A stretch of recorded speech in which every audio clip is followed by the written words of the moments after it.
Okay, so this Google.com is asking you to enter picture to picture automatically. Okay. Yeah, we're live.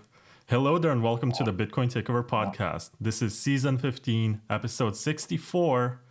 Will you still need me? Will you still feed me when I'm 64? That's a good question. And we are live with David Johnston, David A. Johnston. He is the creator of Johnston's Law, which is something that says that everything that can be decentralized will be decentralized. And nowadays he's working on decentralizing AI. He is a Bitcoin OG who has been around since the early days and watched a lot of stuff happening and has some opinions on some of the protocols that were being built for Bitcoin back in 2012, 2013. Colored coins, Omni, Counterparty. I think Omni was called Mastercoin at the time. And we have quite a few stories to tell and I guess bring back into the conversation because people forgot what was being built for Bitcoin and how the community at large was reacting to builders at the time. You are of a very interesting opinion about toxicity and how nothing much has changed, I guess. But I talk too much. Also, before I let you introduce yourself and talk, I gotta thank the sponsors who are Layer 2 Labs, building drive chains.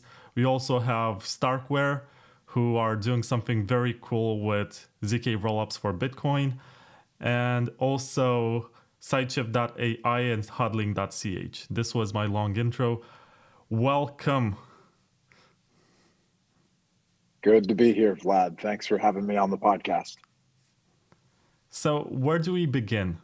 Let's talk about Bitcoin 2.0 and what that one meant and how that one somehow failed, but we still see, I guess, small pieces of those ideas coming back with ordinals and stuff. Sure. It's a good place to start. So I got into Bitcoin in 2012 and, I really loved the decentralization, the peer-to-peer nature, the fact that it was all open source.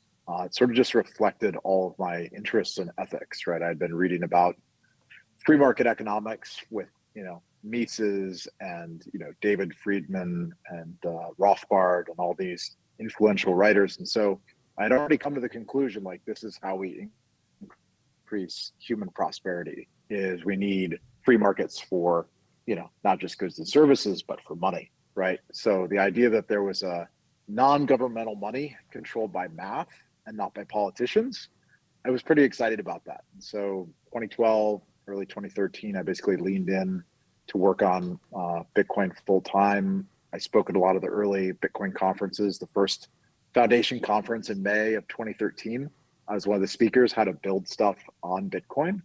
And it was a crazy time. And a lot of the early questions are like, okay, what can Bitcoin do, right? Because there were all these cool proposals, like you said, for colored coins, which was like, okay, we're going to add data to Bitcoin that changes a Bitcoin transaction from just sending and receiving Bitcoin to including some information, right? And this was done at the time by kind of shoving that information into the UTXO set or, other methods. Eventually, it ended up being included in operaturn as a hash, right? So you had this little memo field, if you will, which is just big enough, right? It went back and forth, but 80 bytes, 40 bytes to include a hash, which is 32 bytes, and a little extra data. And you could say, hey, this isn't a normal Bitcoin transaction. This is tokenized gold. It's a tokenized dollar, whatever, right? And there were all these proposals floating around for how to do that. But I realized over time that it wasn't a technical barrier, right? The more I dug into it, I realized it was an ideological barrier, right? A lot of the developers were very concerned about the edge cases, right? They didn't know what it meant if there were digital assets on Bitcoin. Was there some, attack vector there, right? And so people were very cautious. And it wasn't until J.R. Willett wrote the white paper for Mastercoin and was like, hey, I'm actually going to launch this thing. And, it was basically, he basically did that first ever ICO. He said, hey, if you send some Bitcoin to this address, I'm going to use the funds and issue this new coin, and I'm going to use it to build out digital assets on Bitcoin. And the more I dug into it, I was like, yeah, this is really powerful, right? Bitcoin can be the root of trust, right, with all of its hash power, and you can extend that security to these other assets. Yeah, and so I wrote a research report on Mastercoin during their token sale. There wasn't even the term ICO yet, and I was like, this is cool. Let's support this. And so a bunch of community members ended up supporting Mastercoin, and they ended up bringing in like $5 million worth of Bitcoin, which is a lot of money at the time. Like that really, shocked people that there was so much support and excitement for digital assets on Bitcoin. And a bunch of developers started coding it up, and by April, so the token sale was in August of 13. By April of 14, the software went live, and that's where we got the initial tokens like Tether USDT, right? Was launched shortly thereafter, right? And so people started experimenting and putting all sorts of things onto Bitcoin. And then you had Counterparty and Next and all these other groups come out and say, they were going to do something similar along the same lines. But what I would say is it evolved into sort of people that wanted to extend Bitcoin into, generalizable scripts, right? And people that wanted to preserve Bitcoin as focused on being, digital gold, right? And if I were to steelman the arguments, and present it in the best light, I would say the people that were being conservative, were really concerned about government attack vectors and state actors, and like, hey, let's just succeed on decentralizing money, and these other things can come much later. Whereas there was a lot of enthusiastic engineers that just wanted to build something on Bitcoin, and that's where this concept used the word Bitcoin 2.0. I think I spoke on one of the first ever conferences and panels. It was me and Vitalik and Adam Levine and a guy from the Next Protocol, and they called it the Bitcoin 2.0 panel. And we talked about this concept of like, what does it look like to extend Bitcoin? And that's where Vitalik's proposal originally, as an idea of doing scripting on Bitcoin as part of the Mastercoin protocol, came from, right? But he got a lot of pushback from the developers that were very conservative and said, this is out of scope. It can't really be supported by Bitcoin yet. Go somewhere else, kid. And he ended up, taking those ideas and eventually releasing them as the Ethereum paper. And, that was sort of, I think, the solution that the community came to is, this is open source, right? We can fork these ideas, these different approaches into different projects, right? And so if you look at the early Ethereum community, they're all Bitcoiners, right? Vitalik was writing for Bitcoin Magazine, right? He was writing about these ideas of how to extend Bitcoin's technology. But it just came down to a fundamental ideological difference, right?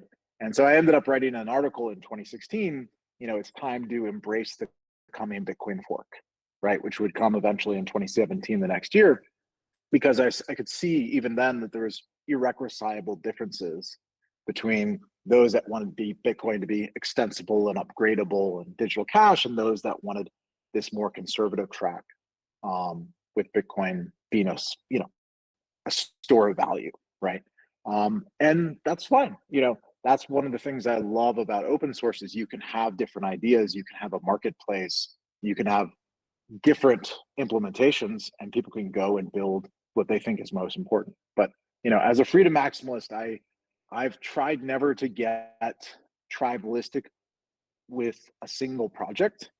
I love Bitcoin because it decentralized money, and I love Ethereum because it gave us smart contracts, right, and decentralized finance, right. And I love Morpheus, because it's decentralizing AI, right. I want all of these things, and I think we need all of these things. Yeah, I agree with you. And when we were talking about doing this interview, we briefly exchanged a few messages. and I was telling you, back in the day, the culture was not this toxic. And you told me it was always like this. Developers and builders were Yeah. always discouraged out of Bitcoin. But where I was coming from was that, for example, at one point, Peter Todd, who nowadays is cynical and says that everything doesn't scale and is not good enough, was actually the chief scientist of Mastercoin at one point.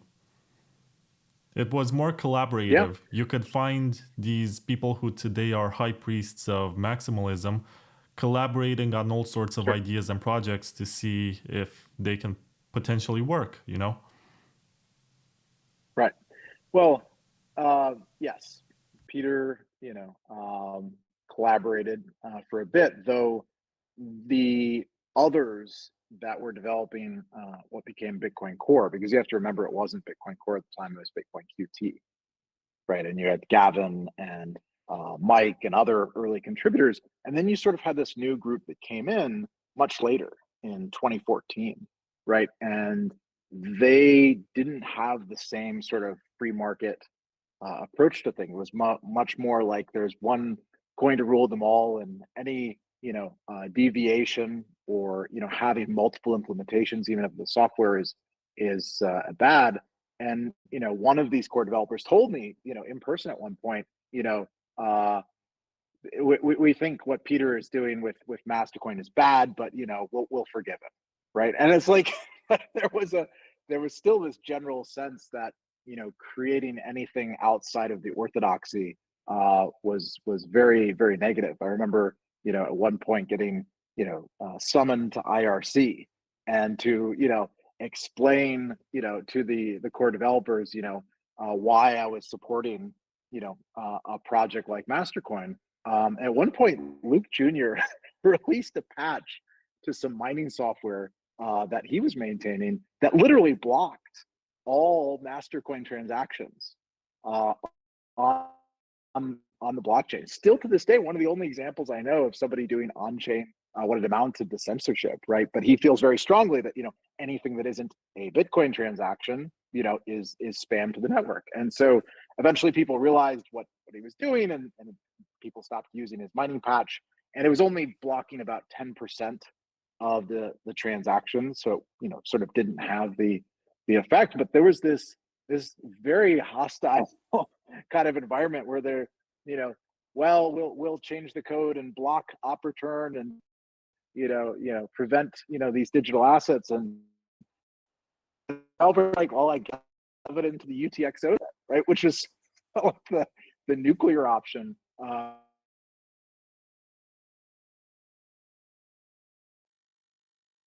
David, I think I lost you. Maybe your connection is slow or something, because there's also a delay There's sort of a between lot your of that video and your going audio. back and forth. But Do you hear me? I think you dropped out for about 10 seconds. Okay, can you hear me now?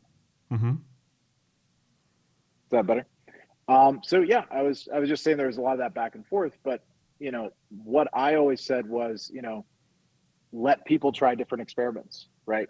So, ultimately those that were attracted to that idea of generalizing scripting, split off and focused on Ethereum, right? Because it was encouraging, of those ideas. Versus, Bitcoin stayed very focused and, has done very well, right? As a store of wealth, right? It was just different than what a lot of early people sort of had imagined when they read the white paper, or initially wanted to see it, compete directly as a payment rail, and as an alternative to electronic cash, right? And so I think that was sort of at the heart of it. But I try to take everything on good faith, right? I think the developers had their reasons, and I understand their reasons, and so I again love Bitcoin and wanted to succeed and see it as this amazing, successful, decentralized project. But as somebody who's a freedom maximalist, I need more tools than just decentralized money, right? I want decentralized smart contracts and all of the rest. To me, it's fascinating how you can't win, If you're building something on Bitcoin that adds data to the blockchain, they call you a spammer and they say you're creating shitcoins on Bitcoin or whatever. But if you do it somewhere else, you're a Right. scammer because you're doing something outside of Bitcoin and you're creating Right. competition for Bitcoin. You are not being pure enough, I guess. That's the way in which they describe you. And it's a Right. culture where there is no actual way to win. If you do it on a sidechain or whatever, it's still horrible. Well, that's the ironic thing is I think the proliferation of other projects has massively benefited Bitcoin, right? Bitcoin became for many years the common trading pair to everything else.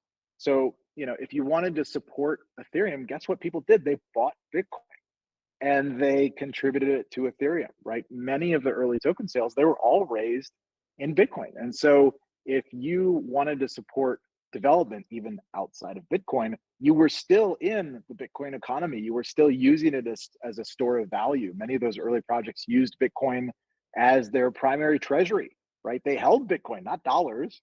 They held Bitcoin, right?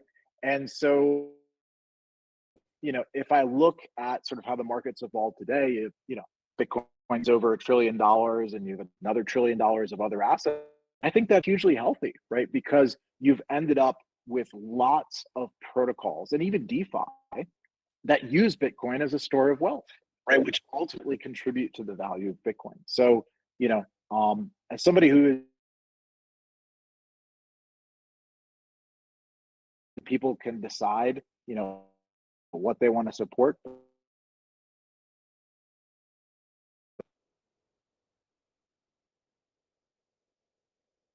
I'm not sure if you dropped out or you stopped talking.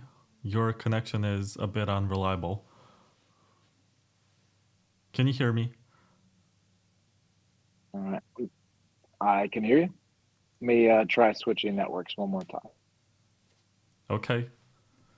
So while he is switching networks, let me present you today's sponsor, Sideshift.ai. If you have stable coins or something that you should not be holding, especially during bull markets, you can swap it without registration on Sideshift.ai. It's pretty convenient. They have a lot of liquidity, so even for large amounts, you can get it through. And the fees are not so high. So check it out. Swap that CBDC wannabe for free market money and use Sideshift.ai for it.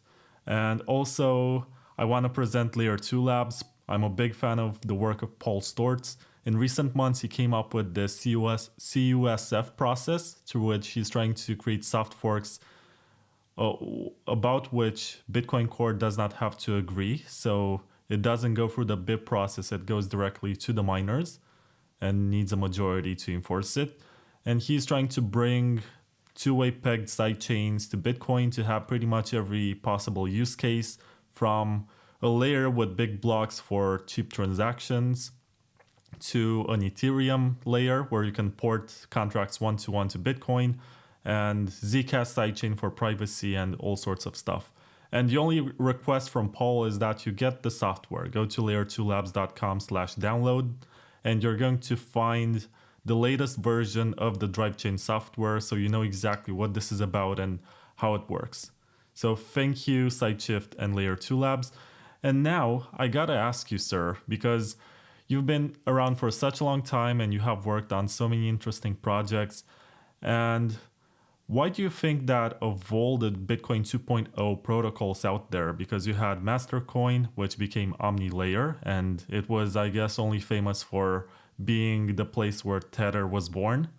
And you had Counterparty, which was initially conceived as an idea to build decentralized companies and stuff like that, to issue shares and pay dividends, and it ended up becoming the home of rare pepes. And you also had NXT, which was, I think it was trying to be exactly what Ethereum is today. It was proof of stake. It was entirely made for smart contracts. And it was very promising and well funded, but somehow it did not get traction. But of all of these ideas and projects, it was Ethereum that ended up getting more liquidity and more success. A lot of it I would accredit to the very egalitarian approach and the wide distribution of the tokens to as many developers as possible. So, people often forget Ethereum had this period between the white paper and the Genesis launch, right?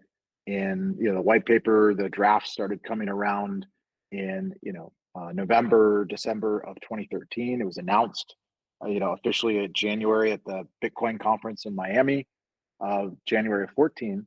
But it wasn't until the fall of 2015 that the network went live. And during that period, everybody that contributed to the GitHub, ultimately got an airdrop of Ethereum, right? And so they went out of their way to reward hundreds of developers all over the world that wanted to build things in this smart contract context, right?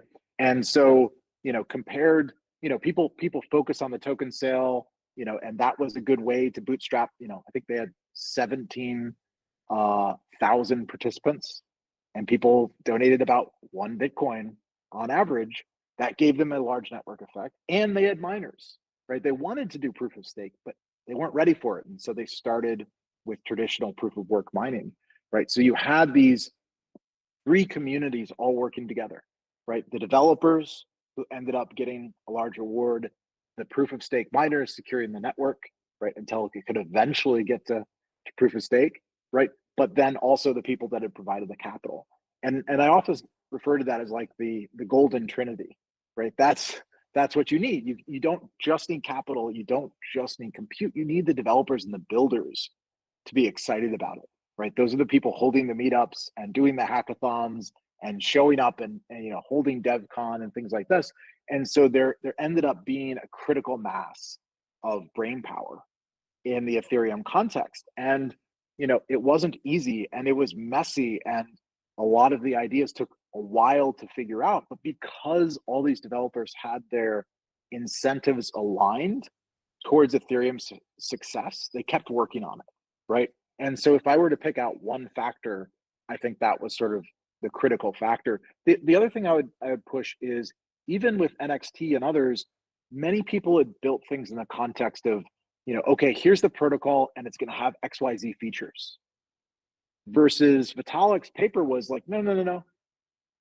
Ethereum is just going to be a platform, build anything you want, right? We're going to give you execution and consensus, and here's an EVM, Ethereum virtual machine, here's Solidity. We give you all the tools, but we're not going to compete with the developers who want to build on Ethereum. We want them to be successful, right? Versus, in my mind, every protocol before that it's like, oh, we need a DEX, and the core team was going to build the DEX, and oh, there needs to be assets, and the core team's going to figure out how to build the assets. The problem is, there were 5 or 10 developers at a foundation versus this army of developers of hundreds of people coming up with ideas and constantly iterating and constantly building.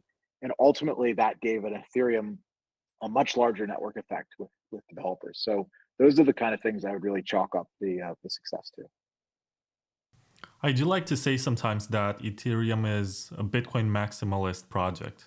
And maximalist in the old school sense, not the conservatism that is proliferated today on Twitter. Because basically Vitalik is a hardcore Bitcoiner. He started working in... So not too many people know about this, but when he first started out in 2011, he was getting paid 5 Bitcoins per article to write about Bitcoin. And then when the guy who was paying him for this shut down the operation, he started his own magazine, which is still active today, and it's called Bitcoin Magazine. And it was around the time that he worked on colored coins, which was a way to do assets on Bitcoin. And it was basically an early idea for today's ordinal inscriptions. Mm-hmm. It was a way to present Bitcoin units as dedicated assets, and you could trade those on the Bitcoin blockchain. And it was very much ahead of its time. It lacked the EVM and the smart contracting features that Ethereum has today, but it was still very ambitious. And when you look at stuff like Counterparty or Omni, they feel like ghost towns, but they are filled with good intentions. They're geeky, they're cumbersome to use, they're not very intuitive, but they are super cool. And on the topic of Vitalik being a maximalist, still, he produced a lot of useful research with Ethereum that we can take to Bitcoin if we want that. We can build sidechains with that. He created a standard. A lot of people complain that Ethereum smart contracts are not great and that Solidity is not the best programming language, but everything out there that was built did not get the same amount of traction. And I guess it's for the reasons that you described, that you have hundreds, if not thousands, of developers working to build stuff, and then someone else says, let's invent a new language, Simplicity or whatever, by Blockstream, and you have 10 developers working on that one. So of course it's not going to get much traction, and it's not going to become the standard across the industry. And guys like Saifedean, for example, will call Vitalik maybe the grandfather of all shitcoins, because he described Ethereum as the toilet from which all the shitcoins are coming. And I disagree to the extent that it was necessary if you think about a cypherpunk world where anyone can issue their own currency, where people can issue stocks or tokens or something to signal that it represents the possession of something. You do need these decentralized exchanges and platforms. And I think stuff like Uniswap is impressive. The fact that it got built and you're able to trade like that, it's really cool. Without any trusted third party, without any ability to censor in a self-custodial environment. I wish Bitcoin had something like that. It almost had it with the dexes that were built for Omni and Counterparty. But still, I think Ethereum has produced a lot of useful research. And Bitcoin can just take it for granted and say, okay, we'll get the best of it and add it to our network. Yeah. It's funny. I remember testing the decentralized exchange on the Omni protocol.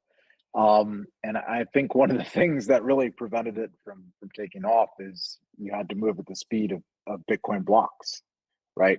So, I would, initiate a bid and wait 10 minutes. And sometimes it was 20 minutes, right? There's a lot of variability there. And did the bid get in? Okay. Was it successful? Right.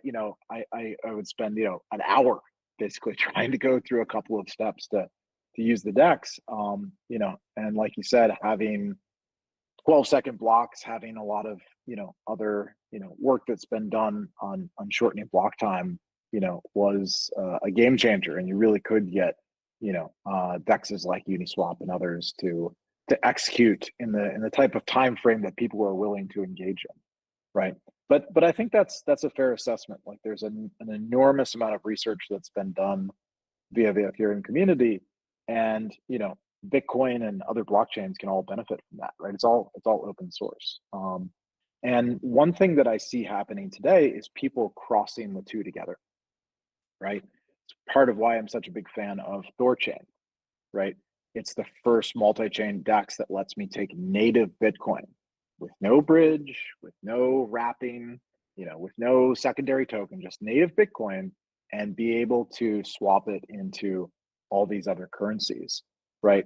And I think that achievement is really important because people are reconnecting, Bitcoin as a store of value with all of this other infrastructure, DeFi and smart contracts that it's evolved on these other chains. And that came out of the Cosmos ecosystem, is what Thorchain is built on, right?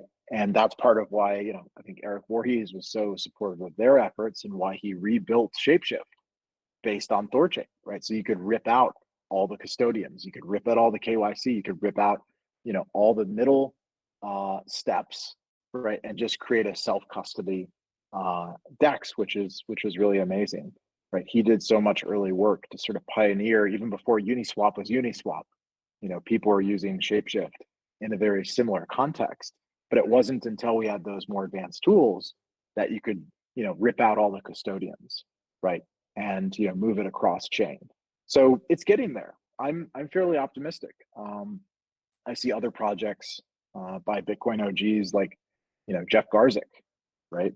And, his new project Hemi, HEMI, is a layer 2 across Bitcoin and Ethereum, right? And I think that's really powerful, right? So people are building now the infrastructure to bring all these pieces together. So, you know, um, even though the communities diverged and went in different directions, I actually think that's really healthy.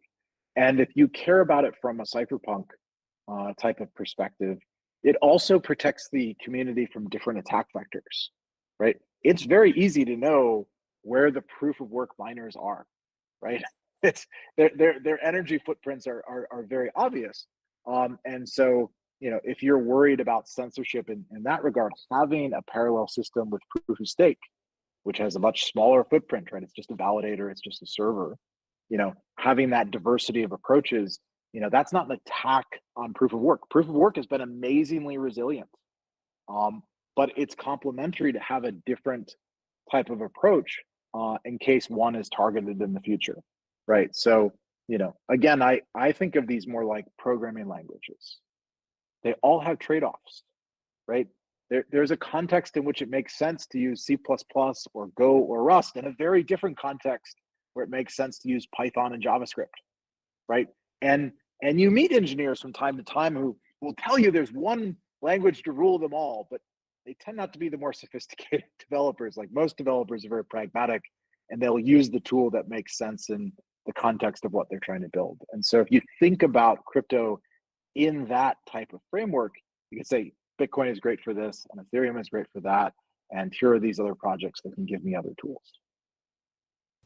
You mentioned the name of Jeff Garzik, and he was one of the first Bitcoin developers. I think Satoshi listed him on the Bitcoin.org website. And he was also the original big blocker. Back in 2010, he proposed a version of Bitcoin which had, I think, 6 or 7 megabyte blocks. And Satoshi said, it's too early for this. Don't run this software. You're not going to be in consensus. You should not do this. I think nowadays he gets a bad reputation for being known as the developer behind SegWit 2x. And there is some controversy and I guess some leftover drama, some, how should I put it, resentment regarding that.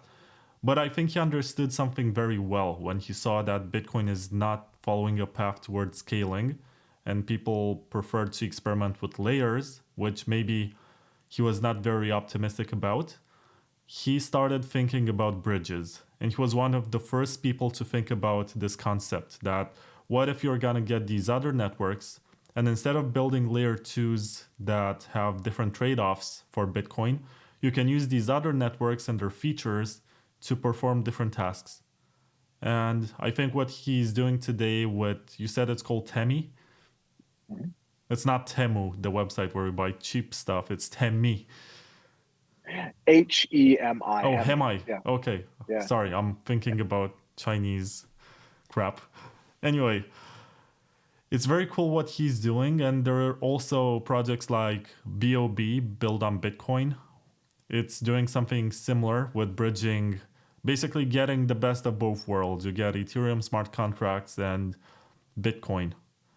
And also there is Citrea, which is doing something different but with a ZK rollup, and Alpen Labs, and so many teams working exactly on this idea. Because I think the Bitcoin maximalist dream is to have the entire economy using the 21 million Bitcoin.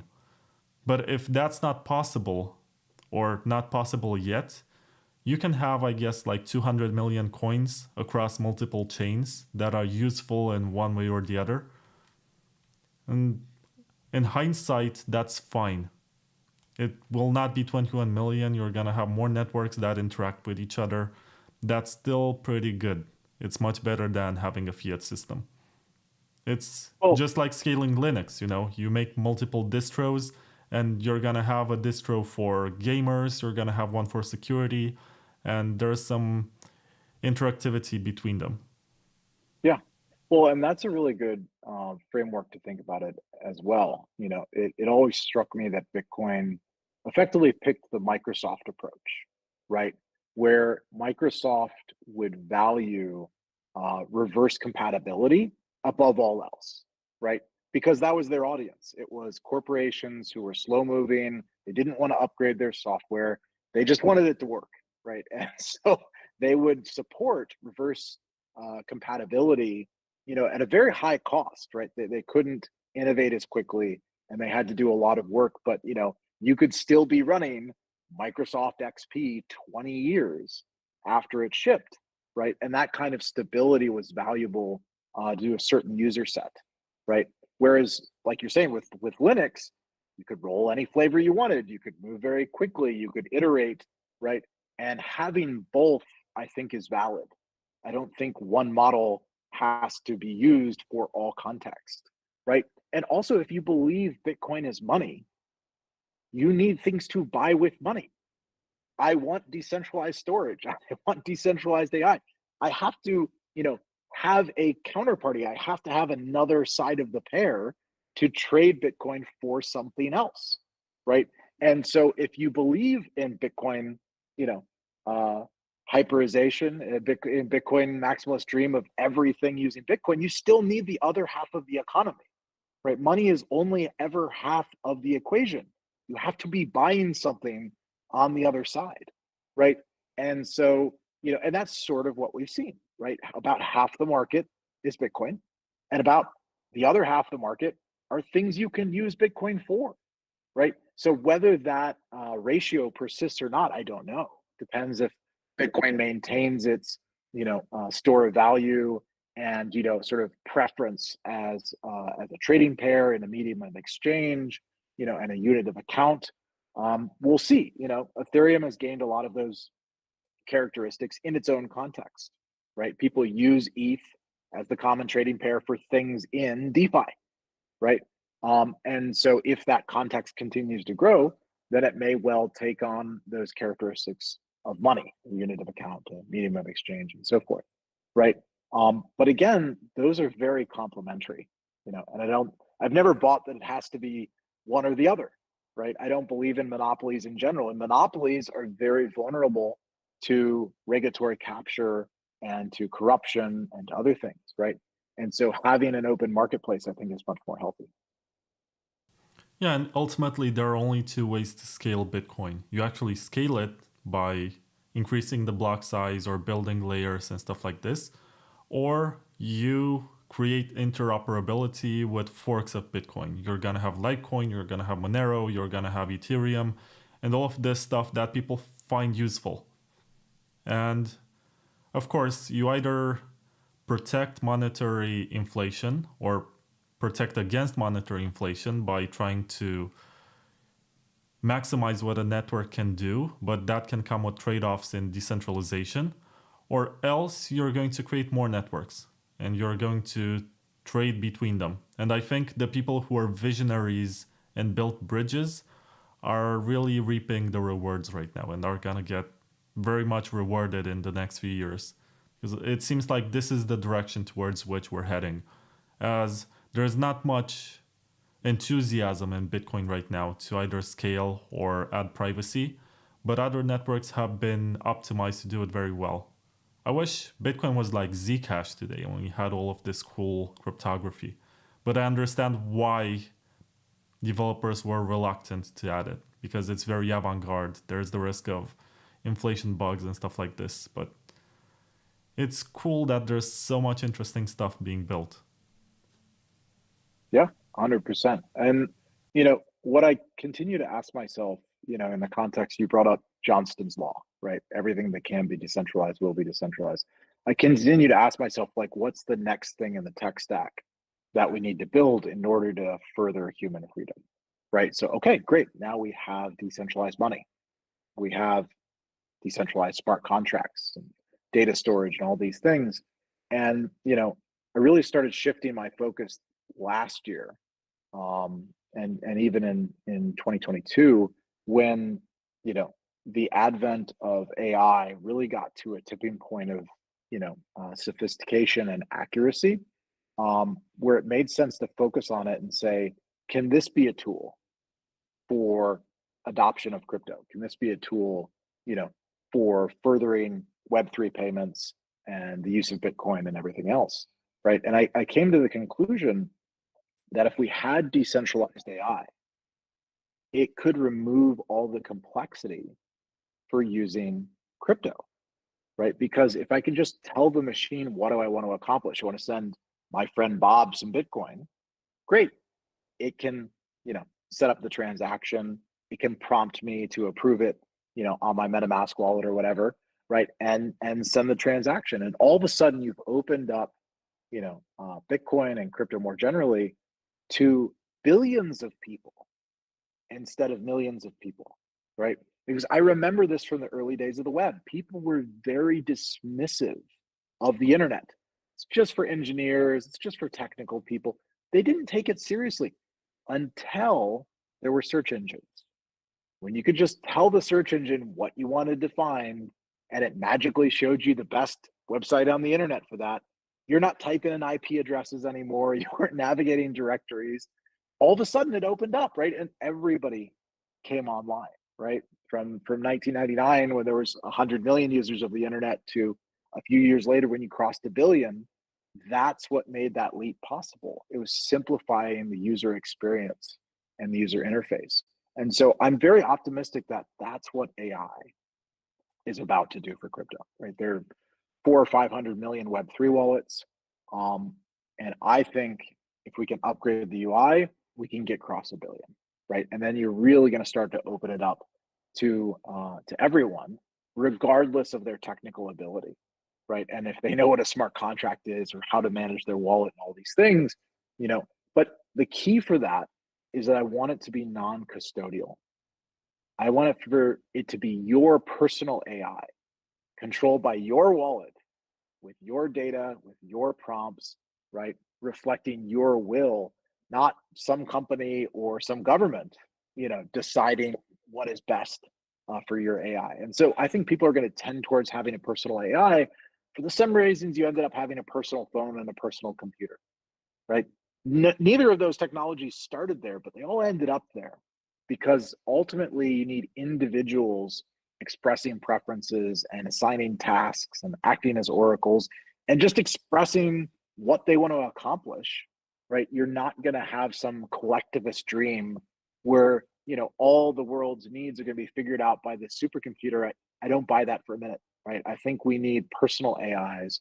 And so I've been very encouraged to see the open source models quickly catch up with the proprietary models for AI. And that's really just happened in the last few months.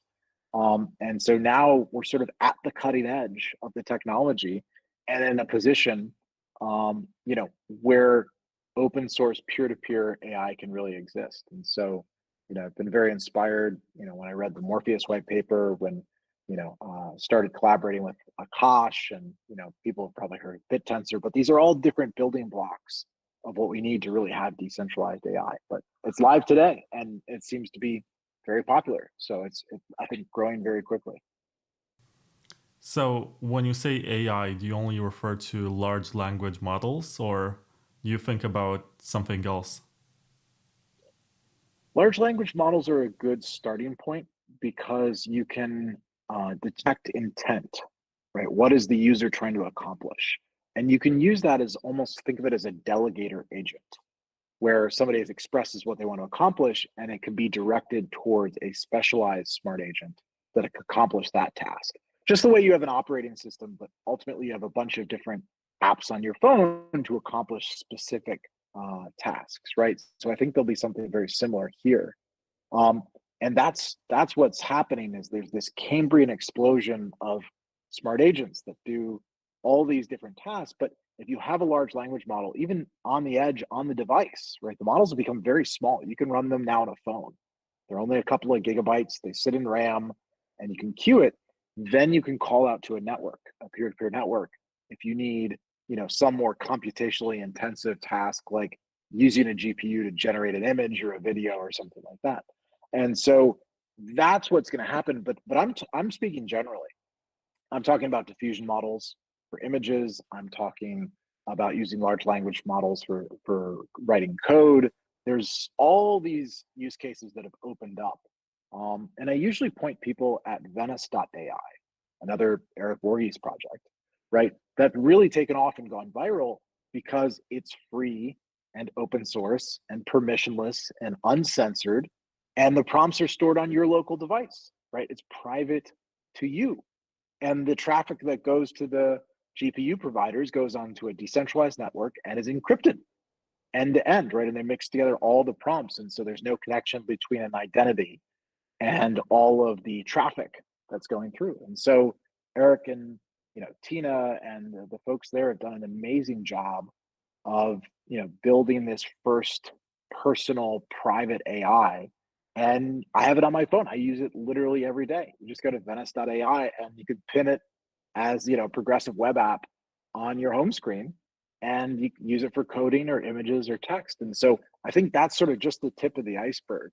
But I think it's likely to go viral in Latin America, in Asia, overseas, where people have a phone and they don't want to pay Microsoft $300 a year to use ChatGPT, right? That doesn't work for the guy in India or the guy in Brazil, right? And so for the same reason, things like WhatsApp really took off in the developing world, that's what we're seeing with personal AI and open source.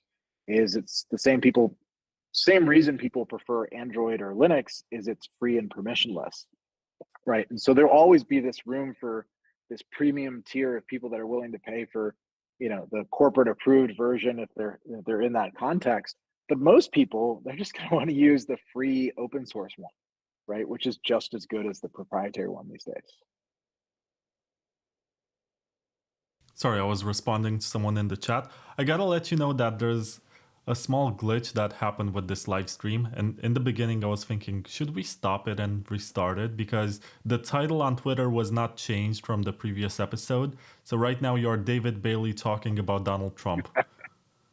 So I hope you don't mind that. It's an honest mistake. It did not update. On YouTube, it's all good. On Spotify, it's going to be all good. I apologize to the people on Twitter watching this and being confused, but I did mention it in my subsequent tweets after this. No worries. It's all good. David's a good guy. We're friends.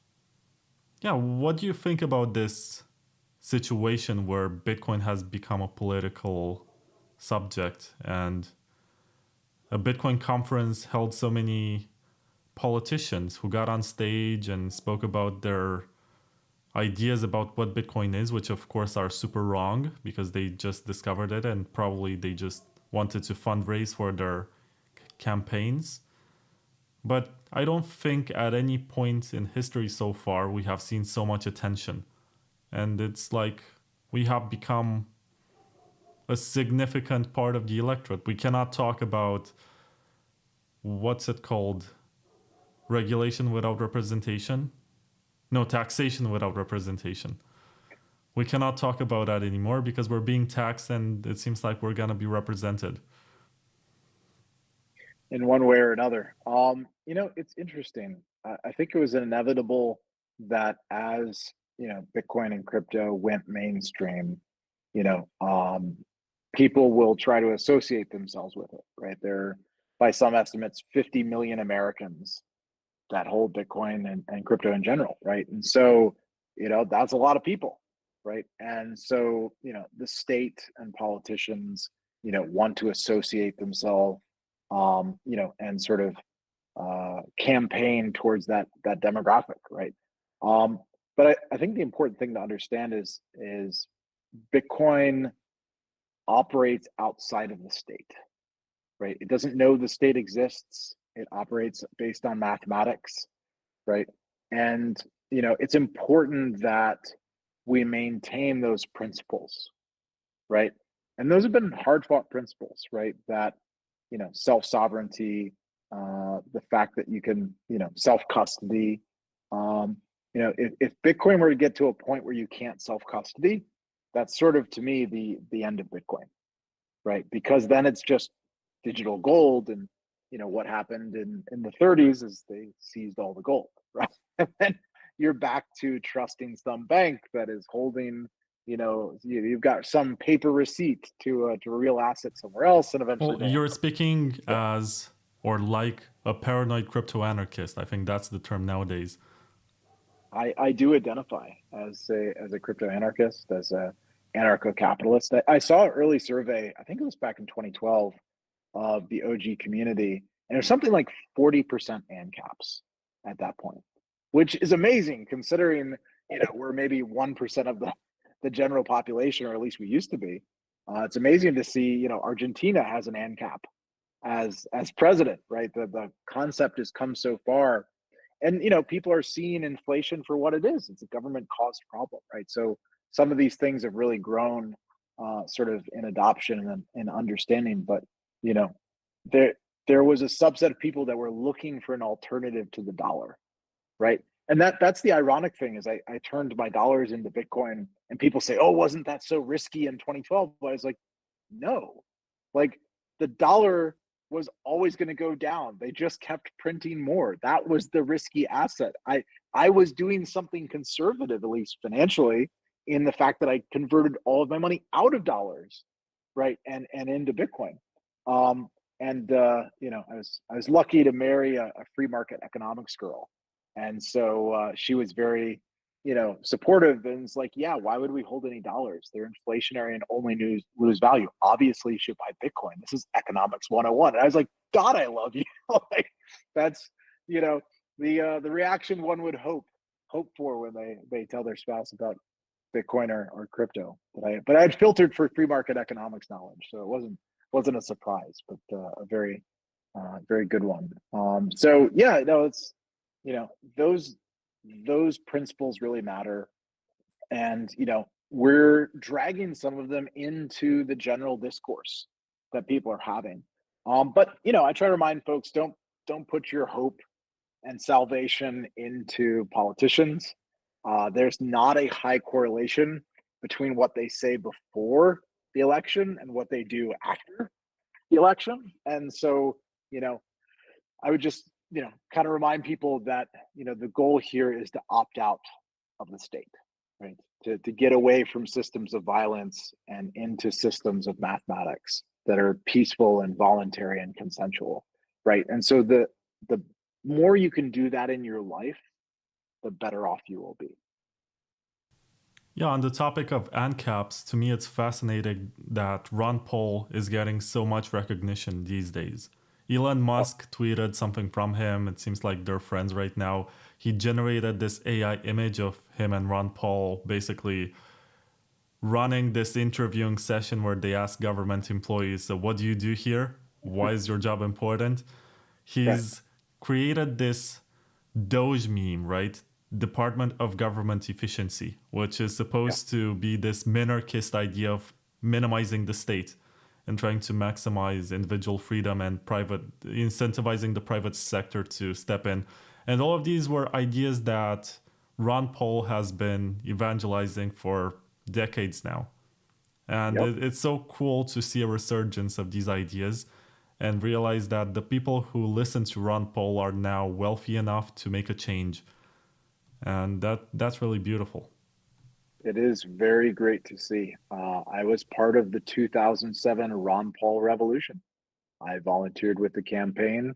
He taught a lot of people about Mises and Hayek and Rothbard and these ideas, of economics that were based on freedom, right? And he did an amazing job of that. Right. And you got to see the inside of the machine, right? If you volunteered in any of those campaigns, you saw how corrupt the political machine was, right? He won all these caucuses, and half the time they wouldn't give him the delegates, right? And so you came to realize that, okay, this is rigged, and I'm going to go spend my time on something that can't be rigged, right? I'm going to go spend my time on Bitcoin. So many of the early Bitcoiners were Ron Paul people, right? It was at a meetup with a bunch of Ron Paul guys in Louisiana that somebody first told me about Bitcoin. And I was like, wait, there's a non-governmental money that'll never be inflated by politicians, and it's controlled by math. Yeah, I like to take my green pieces of paper and switch for that, right? It's, that sets you down the rabbit hole. But I already had sort of, the mental framework where I wanted to go in that direction, right? And I wanted to do it because of these principles. So yeah, Ron Paul is I hope he has his day, and in some fevered dream of imagination that we'll get rid of the Fed and cut trillions out of the federal budget. We'll see. But it's cool to see it finally becoming something that people realize is is not a fringe idea, but rather practical and sustainable, because the trajectory it's on right now, 35 trillion of national debt and the interest increasingly being the only thing taxes actually go to, like, that's not sustainable, right? You're headed for a USSR, like economic collapse. And everybody will say in hindsight, well, of course that was unsustainable. Nobody thought that was a good idea. But, here we are. We've been telling people for 20 years, we've got to change course. But I'm much more optimistic about opting out and building alternatives than I am about reforming a monopoly. I don't think monopolies are reformable. The state cannot be reformed, right? So the best thing we can do is create these alternative systems and scale them as quickly as possible. So inevitably, when the pyramid scheme of the state collapses once again, people have a real mature alternative that they're already using and opting into, and you could have a smooth transition. And we're not quite there yet, but we're getting there, right? We're definitely getting towards that outcome. So basically, you're tapping Johnston's law when it comes to nation states and government apparatus, and you're saying that that one can potentially be decentralized also. But I can argue that the US is already decentralized because of the federal system, and you can have local governments that enforce certain laws which are on top of the existing constitution and framework. But you do see, I guess, the federal government stepping in and creating monopolies much more than you would see this maybe 100 years ago. Well, you went from a federated system to a centralized bureaucracy when you introduced the income tax, right? Before the income tax, there were enumerated powers, right? And the federal government could do a small set of things, right? It could, raise an army, it could, manage interstate commerce, right? There were a set number of powers the central government had. But what happened when you introduced the income tax is it became the vehicle by which the government could regulate everything. There was nothing beyond its power now. Now everything could be regulated as long as it was a tax regulation. And so, even something as absurd as, Obama's, healthcare law was a tax law. What was the penalty for not doing it? It was a tax penalty, right? And so that became the loophole that all centralization was shoved through, because the Supreme Court would say, well, it's a tax law. And look, it's a constitutional amendment, therefore it's valid. And so you had this explosion of centralized power, right? From a relatively small federal bureaucracy, pre-1913 to the behemoth that you see today. And it, like you're saying, really reduced the competition between the states, because once the vast majority of regulations and laws and taxes were set by the central administration in Washington, it really reduced the competition between the states, right? Like, how extreme would the competition be between California and Texas if those were the main taxes and regulations you'd have to follow? I mean, people are already fleeing California for Texas and Florida, because of the 16% capital gains in California, and the state taxes and all the crazy regulations that have come out in California. But it would be even more extreme, right, if it were no federal bureaucracy. So I think the only solution is you get rid of the income tax. You abolish the IRS, and you would have, real competition between the states, right? And you would have a decentralized federal system a lot closer to something like Switzerland, right? Where the cantons still maintain many of what people would think of as national or federal powers at the local level, right? And that's created the most prosperous society in human history, right? That's a pretty good indication we should go.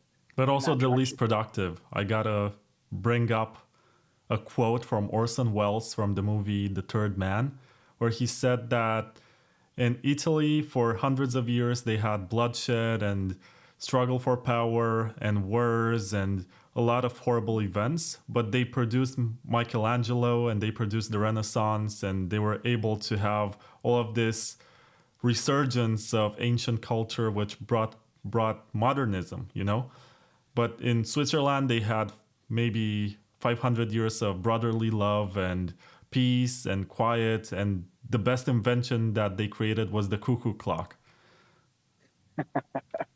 Well, I would say Switzerland is an example of what prosperity and stability over time To my attracts, which is Swiss followers and listeners, I love you guys, no offense. well, it attracts storage of wealth, right? It's the Bitcoin model. Switzerland is the Bitcoin model, right? They've maintained strong property rights for hundreds of years. And so I think it's something like 60% of the world's physical gold is held within 20 kilometers of Zug, right? Just outside of Zurich. Because if you want to put your gold anywhere, it's going to be the place that doesn't have wars and doesn't have alliances and doesn't, take random political actions, but rather is stable over a long period of time. But I would say that's fair that innovation and risk taking and entrepreneurship is largely, rooted in the United States. One, it's a much larger market, right? But also, there's a much higher tolerance to failure, right? You can take risk and you can be an entrepreneur and you could fail and you could try again, right? And that's encouraged, not discouraged. And some of that is cultural. But for a nation of 8 million to maintain their independence, even surrounded by much larger states, you can just chalk it up to the mountains and the amount of energy it would take an aggressor to enter Switzerland. But they've maintained a great amount of prosperity, but a lot of it has to do with that competition, right? Why did Ethereum end up in Switzerland? It's because they could just sit down with the regulator after one meeting, get a letter, says follow these rules, and you're good to go. And they could set up their foundation in Zug. And because Zug had enough independence, it could attract all these foundations from the industry where they could actually get regulatory clarity. They couldn't get in the United States or other places. So yes, it would be refreshing if some of that clarity came to the US, but I'm not holding my breath, but we'll just keep building in the decentralized context and it'll keep pulling in capital over time, right?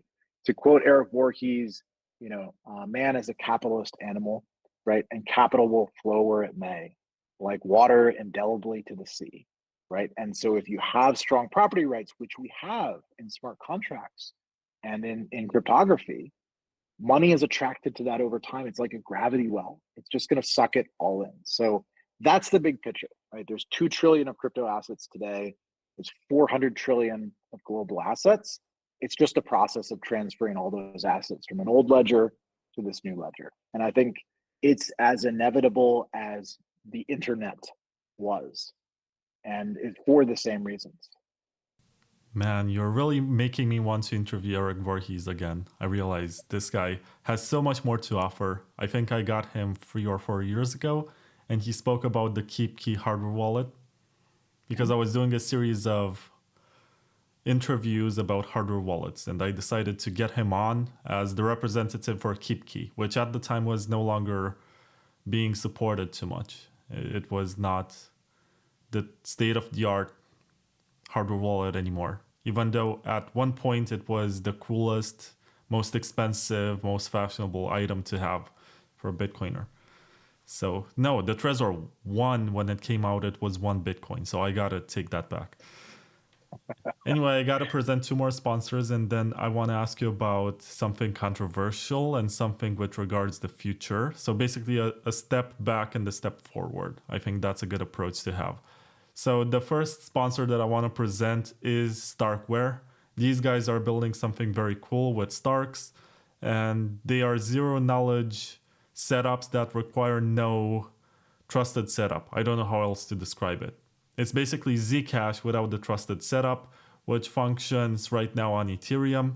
They have their own layer 2, and they want to bring that technology that brings some scalability and privacy to Bitcoin. In order to do that, they need some sort of covenant soft fork, ideally Upcat, but right now they're also researching ways to do it without that. And I think that's cool, and you should check it out. You should look into it because it's very nice technology, and it's something that Satoshi would have wanted to be in Bitcoin. And there's actually a Bitcoin Talk post where he mentions that if he had more time, he would look into zero knowledge technology to help scale and make Bitcoin more private. So it's nice that we're heading in that direction. And the other sponsor is hodling.ch, which is based in Switzerland, and they specialize in self-custody.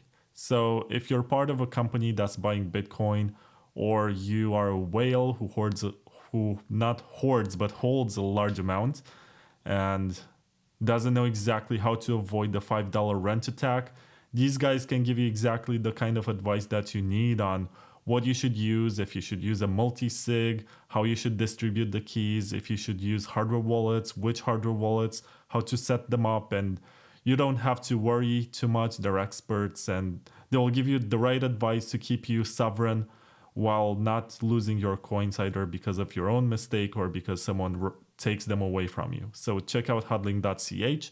And if you lost your keys and you only have like 10 words out of 12 or something like that, or they're scrambled and you don't know the right order, they can also help you with recovery. So thank you very much for sitting through my ads. And now I gotta ask you, what did you think during the block size wars? So, long before the block size wars, there was sort of a lot of tension in the community over censorship, right? Because before, block size became a debate, the first debate was whether you could have multiple implementations of the Bitcoin software, right? And there was a group of people that thought you could only have one implementation of the Bitcoin software, right? And they started discouraging developers. I remember the developers of BTCD, which I think was the Golang implementation. Were kind of told, get out of here. You're not welcome, right? And it became a topic of debate on, our Bitcoin, and a lot of people were using Bitcoin Talk as the primary forum back then. And a decision was made by the administrator. I think his name is Thermos or something like that. That they would not You mean allow. Tamos? You call him Termos? I call him Thermos. He decided that all discussion of different implementations were altcoins, right? And he sort of, I remember in one fell swoop, banned and moved all the discussion on implementing these improvements on Bitcoin to the altcoin forums, right? And that ruffled a lot of people because we were all Bitcoiners. We all wanted to see Bitcoin succeed. We all thought we were discussing something that would benefit Bitcoin, having these different implementations and all the rest. And so people go where they're welcome, right? And long before the 2017 fork, what happened is the people that wanted that type of openness just followed Ethereum, right? And so I like to point out to people the first fork of Bitcoin was in 2014. It's when Vitalik, I don't know if you were at the Bitcoin conference in Miami in January, but of 14, in January 14, when Vitalik presented Ethereum for the first time, physically 400 people followed him out the door at the end of the speech. You'd never seen this. He was basically mobbed right after his talk because there was pent-up desire by the community to build things on Bitcoin. And here was a Bitcoiner saying, we're going to do exactly that, right? We're going to create a generalized protocol for generalized scripting. We're going to do smart contracts. And it was like watching the network effect of developers leave Bitcoin and go somewhere else, right? And shortly thereafter, when Ethereum was, Genesis block in 2015, it sort of came into reality. But people had intellectually left before that, right? People that had been working on the Omni protocol left and worked on Ethereum, right? And that was true of many other people. And so, there was a lot of us hardcore Bitcoiners that stuck around for years after that, no, we're going to solve this. We're going to figure out scaling. We're going to, do all these things. I actually really enjoyed Adam Back's proposal, which was to scale blocks according to the average increase of bandwidth globally every year, which is like 30% a year. There's a law similar to Moore's law, but for bandwidth growth every year. And I thought that was very reasonable, right? It could balance decentralization, right? The same amount of, cost on bandwidth as you had the, 1 year, you'd still be spending the next year, but you'd support an increase in block size over time. So there were reasonable proposals, but it became very political and very polarized, over time. And so I mentioned my 2016 article on embrace the coming, Bitcoin fork. And I wrote a series of those and sort of tried to fairly characterize the goals of both groups and what they were trying to preserve, what they were trying to accomplish. And so that was sort of the end of the war was, 17, when BCH split off. And, to their credit, they've done a lot of great stuff. They've implemented a ton of improvements to the protocol. They pioneered some of the recent improvements went on BCH before they went on BTC, and that community focused on payments and scaling is continued to build over time, right? Which I give them a lot of credit for. They're sort of derided by some maxis because the price hasn't outcompeted BTC, but for their vision, they've built what they thought needed to exist in the world, and so I'm glad to always see that. But the truth is, what I realized much later is the fork had already happened. It happened with Ethereum, right? Ethereum had taken the intellectual capacity on the developer side years before the scaling wars resolved in the forking of the chain, right? And so, but again, I don't think that's a bad thing. Like, I think what ended up happening was the best outcome, which is you allowed the communities to separate and go pursue their own visions, right? That's been much more healthy since 17 than trying to, fight each other inside the same walls of the same protocol, right? And having the same discussions over and over again, and sort of the toxicity that built up with, every time you tried to bring it up, you got kicked off our Bitcoin or off of Bitcoin Talk, right? And so, it pushed the ecosystem to grow, right, into new communication channels, into new protocols, into new implementations. So, I think it was probably inevitable. And you tend to always have these things, if you think about it, like in a religious context, Bitcoin is Catholicism, right? And there was an orthodoxy, and if it didn't fit in with that orthodoxy, you join the Protestant camp, right? If you weren't a fan of indulgences and all the rest, you went over here with Martin Luther and everybody, right? And so the fact that you've got an open, community, you are inevitably going to have differences of what is Bitcoin and what do you want to accomplish, because that reflects the diversity of the people that were involved. So again, I tend to try to take good faith, even with the people I disagreed with, and say that they were trying to accomplish what they thought was best, to increase freedom. And so it's a difference in tactics. It's not necessarily a difference in philosophy. Yeah. I like the diplomatic approach that you pursued. You didn't say that there was a side that was right or another one that was wrong. In hindsight, I think you mentioned the proposal of Adam Back. I'm not sure if it's BIP 103 or 104. There's one of them that basically says, how about we double the block size after every halving or something like this. Yeah, And there are that's a bunch also of a competing reasonable proposals. framework to think about. But right now, I don't know. For some reason, it became very political and somewhat religious, this idea that Bitcoin is never going to do a hard fork to increase the block size. But then again, you have extension blocks that can be pulled off with a soft fork. And then you have side chains that you can create with nothing but soft forks, like Polstores is trying to do. And I hope that one day this whole Bitcoin family is going to get reunited somehow.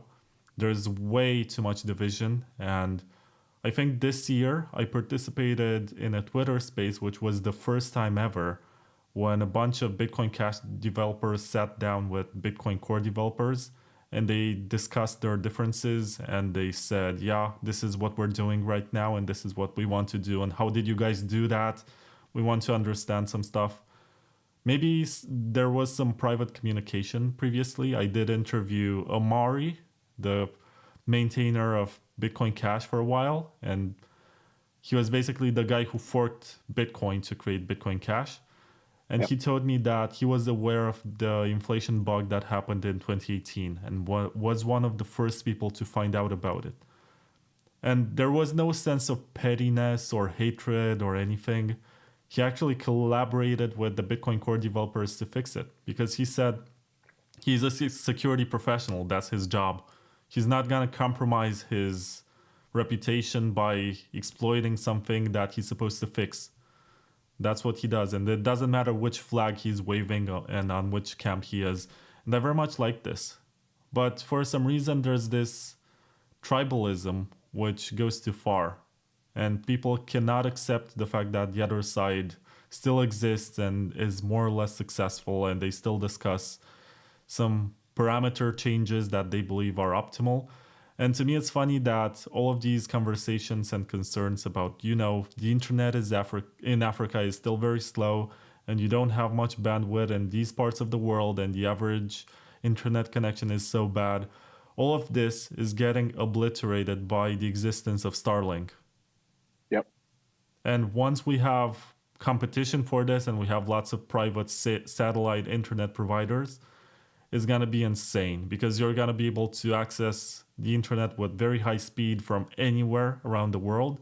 And I think this whole argument that, it's going to take too long to sync a block and maybe you're not going to be able to download 8 megabytes in 10 minutes, which is a bit ridiculous today, but still. It's funny to think about that you can actually do this with technology, except that right now Bitcoin, in the way that it's being promoted, is more of a religion. And every parameter that Bitcoin has is sort of sacred. You're not supposed to think about touching it or changing it. And it was not like this. Yeah, I agree. I think, it's much healthier to, think of these things practically than religiously. But, that's unfortunately sort of leftover scar tissue, right, from the Civil War is, how people, fell on one side or the other and, decided to sort of alienate or demonize those that were on the other side. So, like you said, I think ultimately we're seeing, regardless of what some developers still holding those views, we're seeing practically it come together, right, between Thorchain and these second layers and all the tools that are bringing them together. That's what a billion people will experience. They're not going to know about the inside baseball politics of, some ancient civil war on the Bitcoin talk forums 10 years ago, right? They're never going to hear of it. And, they'll see some of the history maybe in a podcast like this. But I think practically the tools that are going to impact people are the ones that work and the ones that scale and the ones that they can use, and Bitcoin has been able to achieve that, and Ethereum has been able to achieve that, and all these people that are working towards greater human freedom, I think, are ultimately headed in that same direction. So for example, one of the things I want to see is continued decentralization of Bitcoin mining, right? And Lumerin protocol has done a huge amount of work on how do you continue decentralizing Bitcoin hash power, right, and create a free market for that. And they built their smart contracts on Ethereum. Great. Ethereum is benefiting the decentralization of Bitcoin. I think right? it's Arbitrum or something. Yeah, I did they're on have Ryan Arbitrum from Yeah. Lumerin. Yep. Lumerin, I'm not sure how you pronounce it, but it's a pretty interesting concept. And basically asked him, are you trying to get DeFi traders to invest into mining Bitcoin? And he said yes. And that's pretty much the whole business pitch. Yeah, and it's brilliant, right? Arbitrum is one of the most used second layers on Ethereum and has super cheap fees, and it moves very fast, so it's a logical place to build a marketplace, right? And so those are beneficial tools benefiting everyone, right? And just go back to the decentralized AI aspect, it's the same thing, right? Crypto programmable money is the perfect fit for digital intelligence, right? these AIs, these smart agents aren't going to have a bank account. It's hard enough to get a bank account as a real person, right? The thing that makes sense for them is digital money, right? So all of a sudden, we're going to have this wave of smart agents that is going to increase the demand for Bitcoin and all of these different digital currencies. So yeah, I think the movement is winning, and we're making enormous progress. It's the old adage that you see less progress in the short term than you expect, but there's far more progress in the long term than you expect. Because if you're going up an exponential, here we are at 2, 3, 4, 5% of global adoption, but it keeps doubling every year. And you're not that many doublings from 5% to 50%, right? You're a couple years away from mass adoption as we go up that exponential. And so all the people that have done the hard work the last 15 years from 0 to 5%, is an incredible achievement. And it continues to grow at that same pace. So, I try to encourage people to be optimistic and take heart. We are definitely making an enormous amount of progress very quickly. You mentioned something about search engines enabling adoption of the internet and allowing everyone to work around the complexities of what it was like to access web pages at the time, because it was hard to know what is out there. And you had to know specifically the name of the website, and you had to actually type www. It wasn't like the browser was intuitively doing that for you. So you could only type the URL like x.com or whatever. But in the case of AI and Bitcoin, it's not very obvious because, of course, we don't have the benefit of the hindsight perspective. So what are the ways in which AI, you believe, is going to help with transacting Bitcoin? Like maintaining some sort of address book for yourself, or making recurring payments whenever you want? Or what are some of the ideas? Because honestly, what comes to mind right now is just market making bots or something, just to keep them to manipulate market prices or something. I think it's going to do literally everything for you, right? If you have a personal AI that you think of as an extension of yourself, right? And I have some task, I want to send money to somebody. Yeah, right now it's a pain, right? I'm copying, pasting some long string of digits, and all of a sudden, I can easily keep track of all those contacts, right? And you have a human readable name. Like those have been the UI improvements, like the Ethereum name service, the ENS, right? You can send it to D Johnston, right? Instead of some long series of numbers and letters. That's a huge improvement for most people, right? That's the reason billions of people use email, right? They can just type in something human readable. And this is taking that to another extent, right? And so if I want to pay for some subscription, if I want to use some smart contract, to your point, people have never even heard of Arbitrum or Lido or Uniswap. They know the intent of what they want to accomplish, right? They want to do some trade. They want to make some payment. They don't care how it's done. They don't care the database that it uses at the server, right? It's the same for the internet, is the same for decentralized AI, is it's going to abstract all that complexity away. And so a lot of what the Morpheus community has done is build tools that bridge the world between largely JavaScript and Solidity, which is used in the Web3 context, and Python, which is 90% of what's done in AI, and get those two to talk together, right? So you can download on your local machine right now, go to mor.org, and you can download a local copy of Morpheus, connect your MetaMask, and tell it what you want to do. I want to send a transaction, right? And it'll confirm the amount and how you want to do that. And ultimately, you as the user hold the private key. You're not giving your private key to the machine, right? You're holding the private key, and ultimately you authorize what it does, but it can set everything up. It can grab the smart contract, it can connect to the ABI, it can set up the transaction, and it can confirm the amounts, it can ask you questions, right? It can answer your questions about the transaction, but ultimately, the end of the day, user pushes a button, right? And that was the user flow that made sense for Search engines, right? You expressed an intent. I want to see a sports website. It curated the entire internet, right, using PageRank, and gave you the top results. But ultimately, as the user, you clicked on the link. Yep, that's the one I want.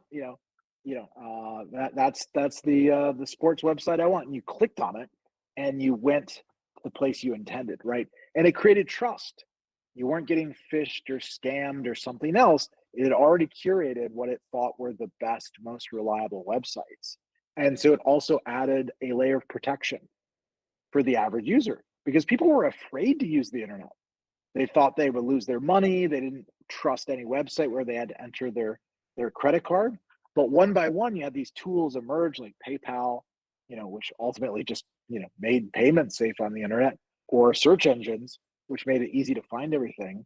And you increase that trust people could have with the interface.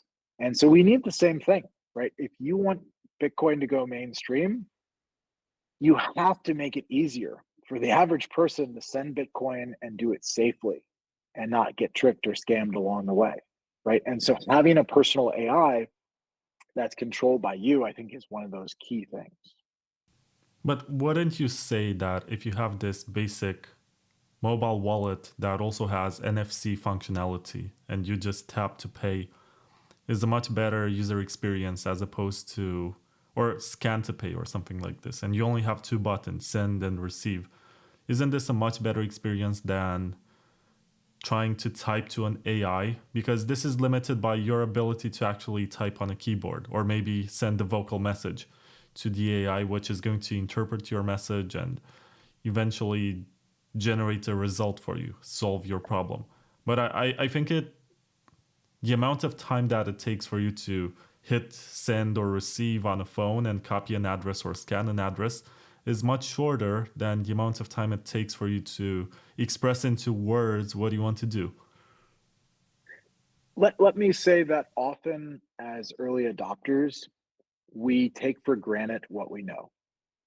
And for the average person, what we take for granted as easy, they don't know. And they don't know if it's safe, and they don't know if they're doing it correctly, right? But I would also say, I'm using the example of the payment as a simple example. But most things are multi-step processes. And where agents are going to get really interesting is where your agent is interacting with other agents. Let's take a more realistic example. Like, I want to go out for dinner. And I can tell my agent, go book a great Tex-Mex restaurant for tonight, right? And if it knows my preferences, it knows, my geography, it knows all these things, it can go do the 5 steps, right? And they're starting to do that, right? The other day I was using Google and there was a little button that said, book this reservation. And the AI called the restaurant, found a time slot, talked to the person, confirmed it with my name, and sent me a text message that said it's been booked for 6:30, right? That's what we're getting to, is I can give it a more complex task and I can leverage intelligence on my behalf 100x. So take that into a family vacation. Today I go to the website, I book the flight, I find a hotel, I check all the dates, I do all these steps, and it might take me an hour to figure it all out. Whereas I could have an agent do that in a few minutes, right? Organize it in a few seconds and then actually take action. But ChatGPT and all these proprietary systems can only give you information because they don't have a wallet. They don't have money. They can't take economic actions, right? But a smart agent, an AI connected to smart contracts, can actually take actions for me. That's the big difference. Like, people are getting used to the fact that you can ask an AI about anything. Okay, great. It ingested the entire internet and now it can give me good, reliable information.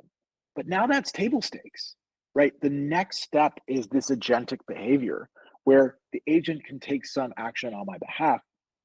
And you need to be able to take an economic action to do any of those interesting use cases.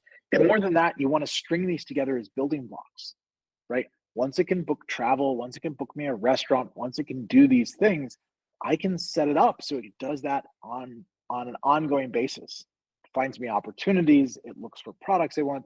You effectively open this up to an unlimited universe where you can then take as many actions as people build an app for everything. There's going to be a smart agent for everything, and it's just going to programmatically interact with your agent, right? And that's what you want to solve for.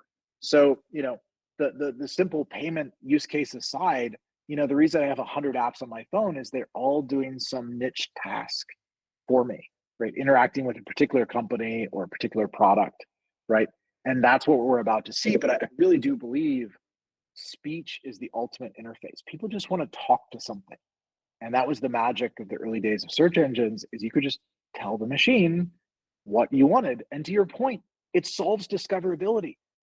You didn't even know there were these 50 sports websites that existed. You had heard of, one of them, but all of a sudden the internet opened to you if you just asked the question and you got all these results and you could go explore, right? So I think it's discoverability. I think it's payments. I think it's composability, that you can connect a bunch of these different pieces together where the behavior is going to get really interesting. Yeah, I was just looking at my wallet right now because a couple of days ago, I got myself a Nintendo 64 from XMR Bazaar, which is this Monero marketplace. I never had a Nintendo 64 as a kid. I grew up in Eastern Europe. It was hard to find, expensive. I could only see that in magazines, and I saw this for like 120 euro, and I said to myself, maybe it's the time for me to try GoldenEye. But my point is right now that I was using this Cake wallet on my phone to make the payment, and for some reason it was not routing. And I was thinking to myself, what's wrong? Why doesn't my transaction work? And what I discovered basically is that Monero, just like Bitcoin, has UTXO management. So you have to pick a UTXO large enough to be able to make that payment. And for some reason, my wallet did not select that automatically, and I had to input it manually, choose the right UTXO for the transaction. And I think this can be a good use case for AI because, of course, it was my brain fart moment when I realized I don't know how to use UTXOs, which I should. But I expected the wallet to do that for myself. I can imagine this automation of picking UTXOs in a way that removes any thought process or decision process from you actually doing this, and maybe choosing the UTXO which is closest to the amount that you want to pay, so that in networks that are open and you can see all the amounts, you don't leak any private information. Like if you have 100 Bitcoins in one UTXO, you're not going to pay for coffee with that one. You're going to pay with the very tiny one. And something else that I realized can become a use case for AI while talking with you, I was looking at my Zashi wallet for Zcash, and that one can actually be used as a messaging platform. I think it's a pretty cool idea that you can send messages with a transaction, and you don't know where it comes from unless you actually identify yourself and you say, hi, I'm this guy, I just sent you a tip. And I can also imagine if these protocols get built to a larger scale, that you're gonna hold your phone and say, hey, send one coin to this guy and write this memo and make sure you send it after midnight or something like this. You can actually time the moment when it's going to happen. Yep. No, that's a great example, right? Most people don't know UTXOs exist. And if they encountered that error, they would probably just become discouraged and not do the thing they tried to do, right? That's 99 out of 100, right? So yeah, you have an edge case like that. If the AI has already ingested the information, the code, the ABI related to that smart contract or that wallet, it can solve that problem, right? And if it's your personal AI, I don't have a problem connecting it to the other applications that I use because it's acting on my behalf, right? And that's ultimately what I want. And so people that have a personal AI are going to become 100, 1,000 times more efficient than people that don't have them. It's like going to be the difference between having a phone and not having a phone. Like there's still people that don't have a phone. They just don't matter economically, right? They don't have the capacity to talk to thousands of people or to reach across the ocean. They can talk to their neighbor, right?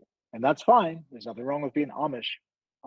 But if you're going to compete in a free market, and try to be an economic actor, you're going to need a smart agent, right? And you're going to need access to intelligence that scales, because otherwise the complexity of these things is just going to become unmanageable, and you'll be able to do 1,000 times, maybe 1,000,000 times less than somebody using AI. So I can't emphasize enough how important decentralized intelligence is, and having that power pushed out to the edge of the network for the individual to be the one expressing the intent, right? The worst outcome is if all of this ends up centralized and controlled by a few actors, because they're going to be so sophisticated and so capable. It's going to reflect their values and their whims and their wishes, and not ours, right? And so we've come a long way in the last year. I was very concerned last year. The regime passed an executive order that said there would be limits on model size and KYC for data centers. And you need a license from Homeland Security if you want to do that AI model, Mr. Model Trainer, right? All these absurd sort of 1990s style, like when they tried to get rid of encryption, right? The crypto wars of the 90s, like Zimmerman fought, right? It was absurd, right? And so the community has kind of rallied to this idea of building an alternative, and now it exists, right? So I'm very optimistic that we're pushing back the tide of all those centralized regulators that are trying to grab up this new power for themselves. Yeah, speaking of Phil Zimmerman, I actually do have an interview with him. It's from the previous season. You'll find it on YouTube for the 645 people watching this right now. Check that one out after you're done with this, because there's a lot to learn. And there's so much mystique behind Phil Zimmerman. He was the first person... No, he was not the first person to hire Hal Finney, but Hal Finney was the first employee at PGP. And I don't know, maybe when he says that he didn't have time to look into Bitcoin in the early days when he heard about it, he's not entirely telling you the truth, because he knows a lot more than you assume that he knows. It's just a shame that he changed over the last few years. I spoke with him this year, and he is very concerned about the democracy crisis in the USA, and believes that if a certain candidate, which I'm not going to endorse right now, but he will most likely win, if that guy is going to win the elections, then it's going to be the end of democracy in the US. And he says that with a straight face, knowing that it's going to be the second term for someone who's been in office and has been much more controversial the first time around. Now he's more presidential. I don't know. It's strange that you get this guy, but he was always a leftist, and that's something you can find out in my interview, that he was always this Democrat who was protesting and lobbying, and for him it was this... So trying to fight the federal government on encryption, for him it was more like a human rights attempt. It had nothing to do with geopolitics or all of the meanings that we basically project right now when we look in retrospect. But I agree with what you said on the topic of AI, and I spent too much time getting sidetracked by Phil Zimmerman. And my iPhone got this update, and right now I have Apple Intelligence on it.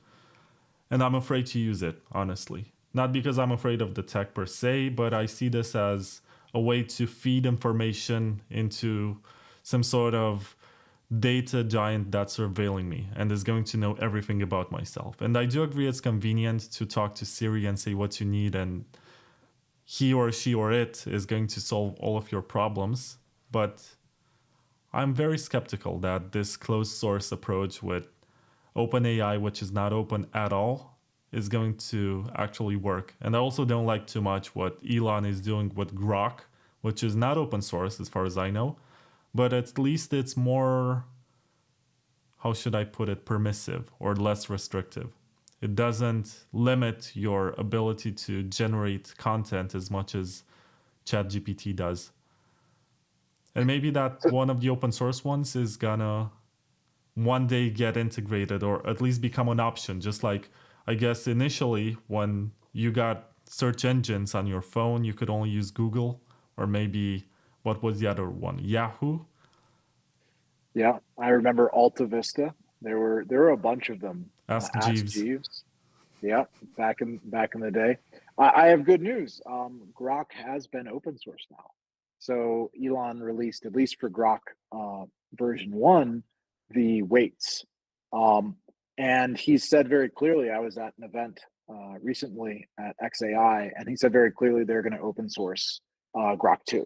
And his strategy is they're going to train a model, use it on X, and always open source the last generation. So when they release Grok 3, they'll open source Grok 2. Also, Right. just like And John so, Carmack with the Quake engine for video games. I'm not sure yeah. if you're into And so, that, but he was always open yeah. sourcing the previous version of it. Yeah. Which I respect as a strategy, right? It creates a reason for people to subscribe to X and access the latest intelligence, and it can be integrated directly, Grok with, their X account. But then to offer all of that benefit to the rest of the open source community as it grows, right? So I'm really excited to hear that he's headed in that direction, because ironically, he was the one that funded OpenAI back when it was a nonprofit foundation doing open source, right? And eventually they sold out to, Microsoft for 30 billion and closed sourced everything. And the community has had to rebuild everything from scratch, right? But the irony to see Mark Zuckerberg now, pushing forward open source models with Llama, and Llama 3.1 is the one that's reached the same accuracy as ChatGPT 4, right? That's a bit of irony, but he's open sourcing it for his own reasons, which is, he wants to compete with Google and Microsoft and these other players. And so he's going for the Linux play, right? He wants to make Llama the standard. And it was funny that the history of how this happened, right? You saw Llama originally was leaked, the very first version, and he got a lot of praise for this model had been released. And so Llama 2 came out, and they put a proper open source license around it, and they got even more attention. And then Llama 3 they've released, and you can even fine tune the model, and now that's permissible. So they've sort of opened up progressively, and we'll see if that continues to be the case. But the decentralized community can train its own models, right? The number of GPUs that were mining Ethereum before the switch to proof of stake is 50 times more than trained ChatGPT 4.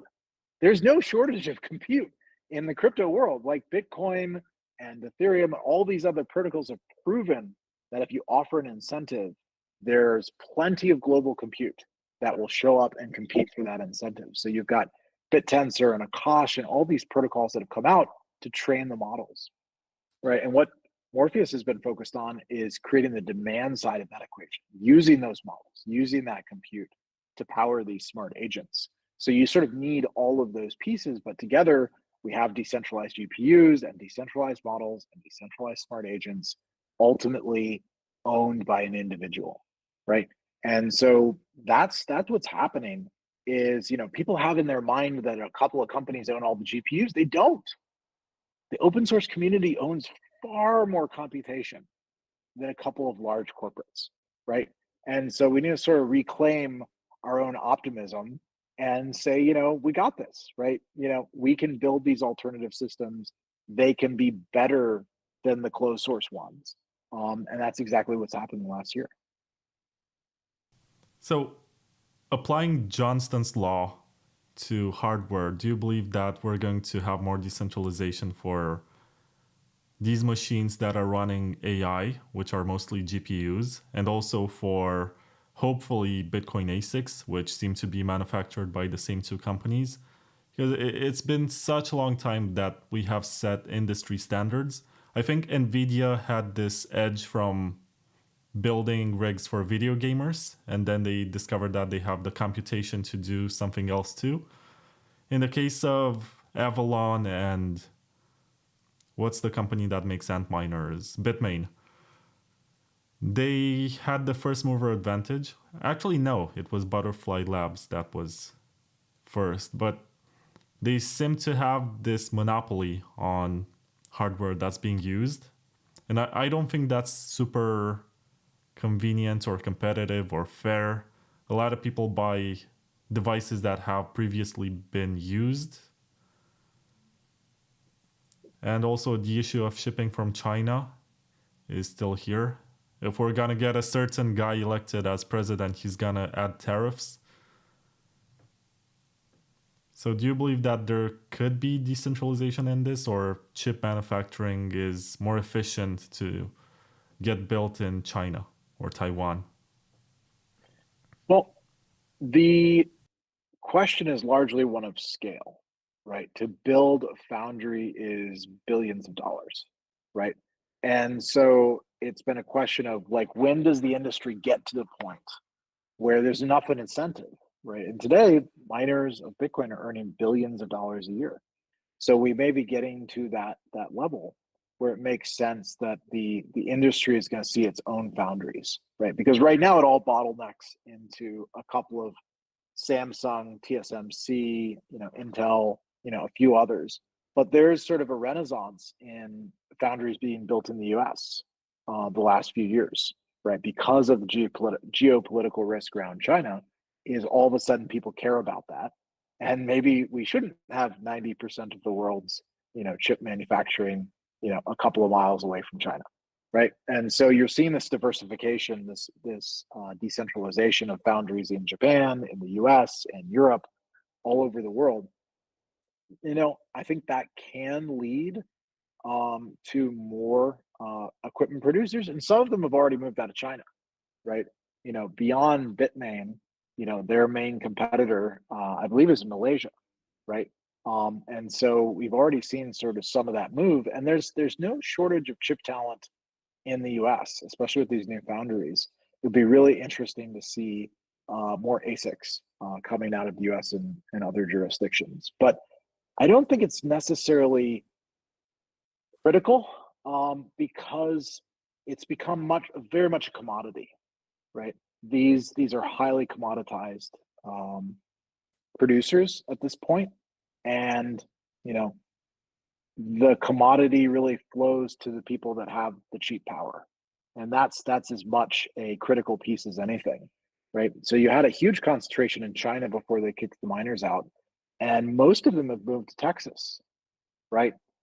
So I helped fund some of the largest Bitcoin miners in the world, and they're an hour east of Austin, right? And they're using power that's 2 cents a kilowatt in Texas. There's solar and wind and nuclear, right? Have all scaled here, right? And so I think the power location, I would love to see more diversification of chips. There are some cool efforts to do more open sourcing of the hardware, but I think it's a question of scale. It's sort of like the last thing, right? Like when the industry has achieved $50 trillion, $100 trillion, absolutely. Like there'll be foundries and it'll make sense, and a couple of $billion will be a rounding error, right?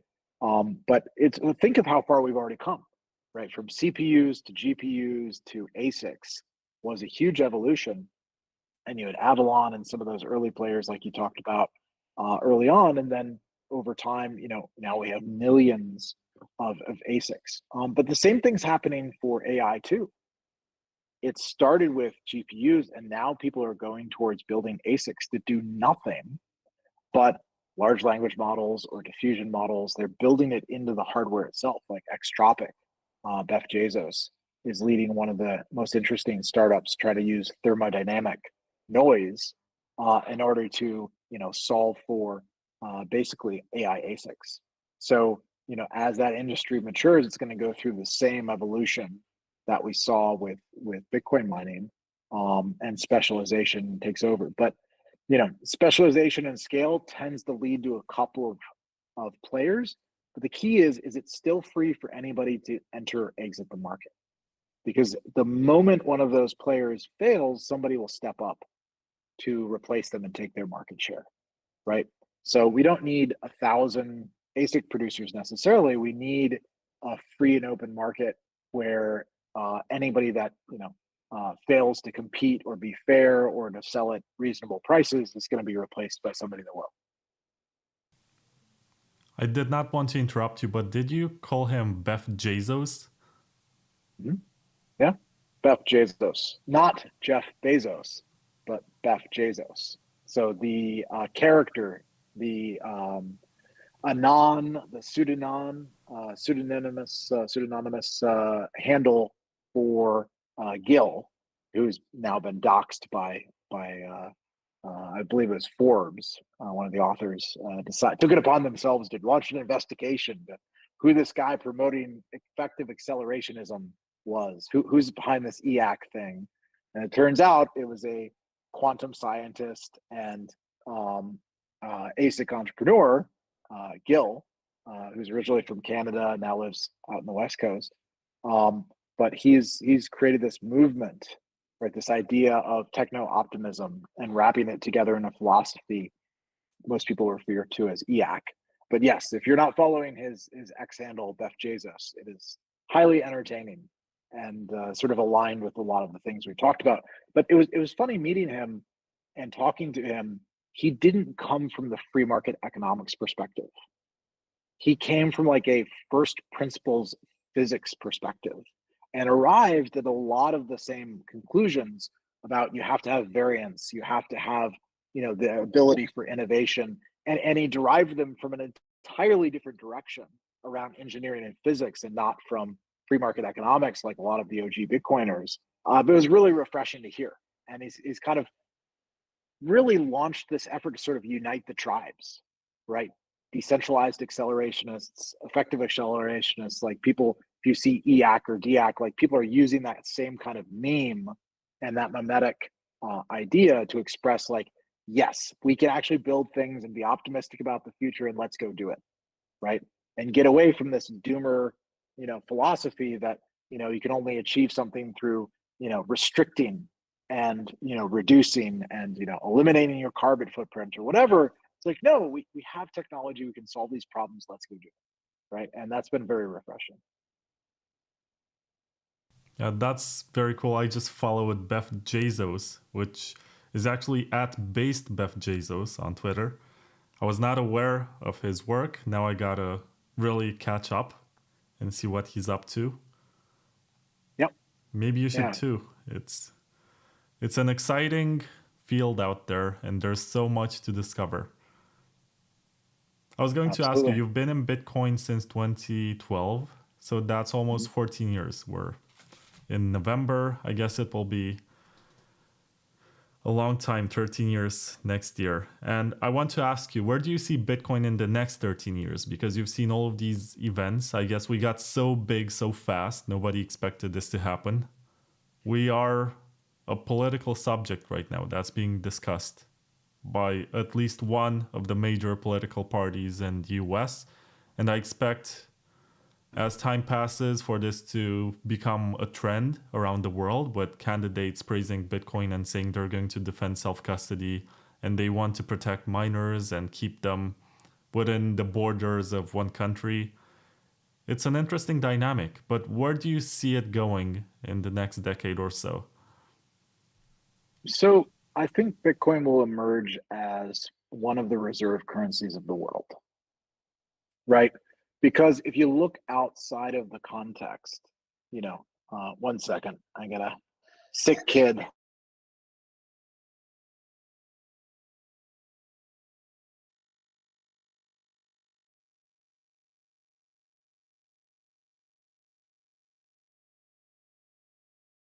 Okay, so he left to take care of his kid. I was not aware that he was gonna get up, but it's fine. I'm gonna just speak and mention something about the sponsors once again. Thank you guys for being around in such a large number.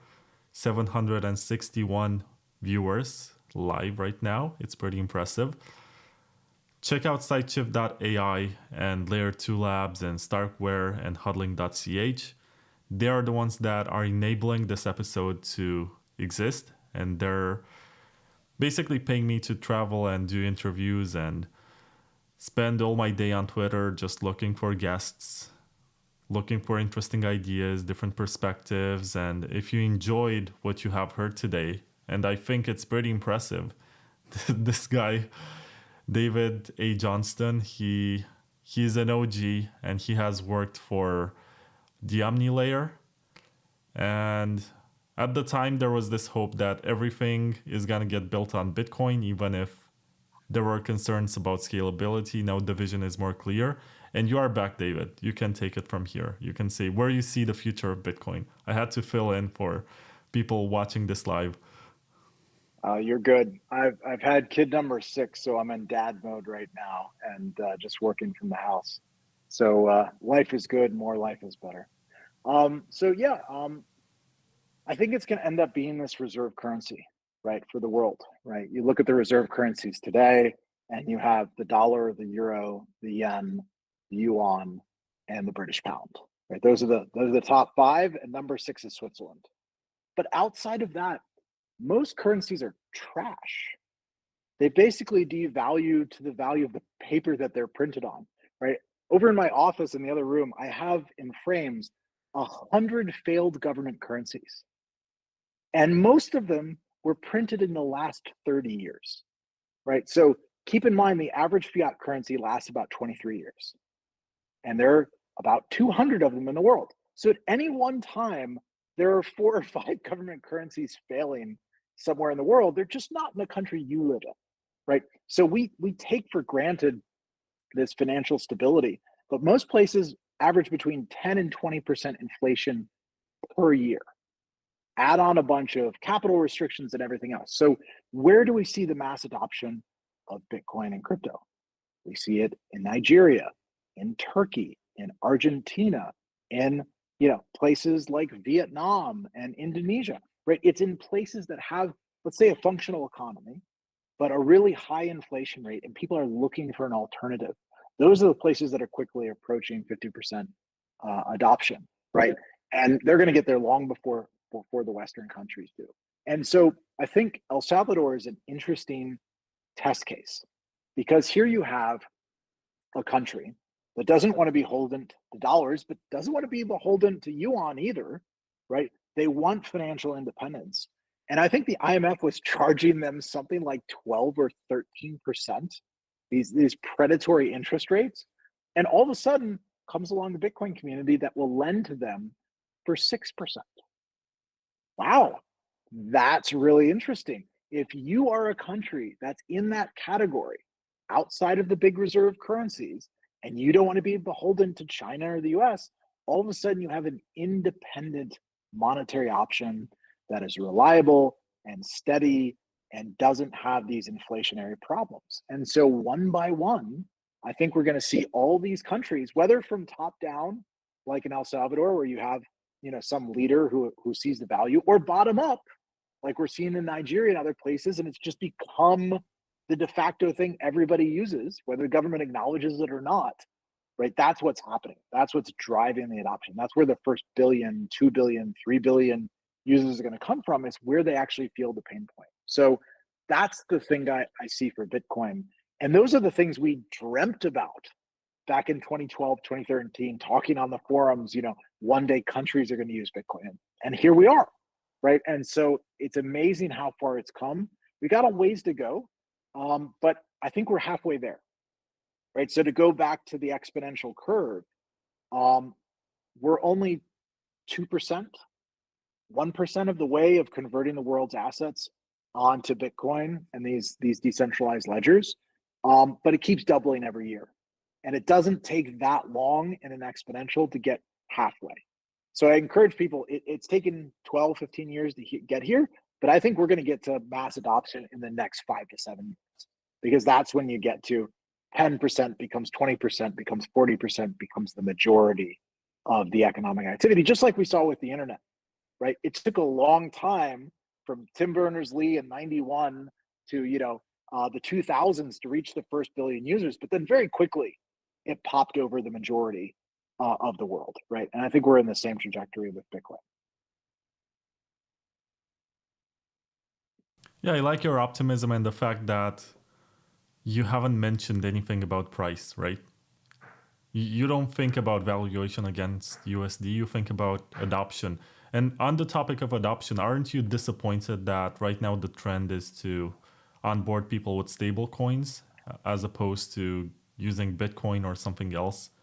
It seems like from a free market point of view, we are failing, and we're using this technology that was built to issue these free market currencies to actually denominate everything in US dollars and support the US government that's trying right now to export inflation around the world. Basically, there are countries like Venezuela, and I was in Argentina last year and I tried to pay someone with Lightning on Bitcoin, and they said they're not interested in anything Bitcoin. They just want stable coins, and if I have Binance, I can send that to them. And I said, I never registered to Binance. I don't know how that works, but we can't trade here. And it was a bit disappointing, but I realized that this is the reality, right?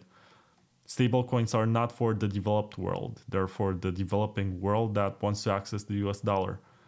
And Right. I'm disappointed that the adoption for Bitcoin hasn't reached the point where people would rather have Bitcoin than US dollars. Well, you have to think about it in the context of its relative. If you lived in a place where inflation was 20 to 50% a year, right? I think the Turkish lira the other year was 70% inflation. And you look at the US, and maybe the real inflation rate in the US is 5 or 10%. But it's a hell of a lot better than their local currency. And Bitcoin and these things are still new to them, so they don't fully understand them. And it's a different use case. If they want to just make a payment and they're not worried about 5% annual inflation, to them that's nothing compared to their current inflationary environment. They're making a huge step. And then you've got them in the wallet, and then you've got them using the technology, and they'll learn over time the benefit of a real savings mechanism like Bitcoin or Ethereum, I would say, are getting into that category where they can be thought of as money because they're used as a store of value, a medium of exchange, and a unit of account, right? But you need those economies to be bigger before they're relevant to that person on the street, right?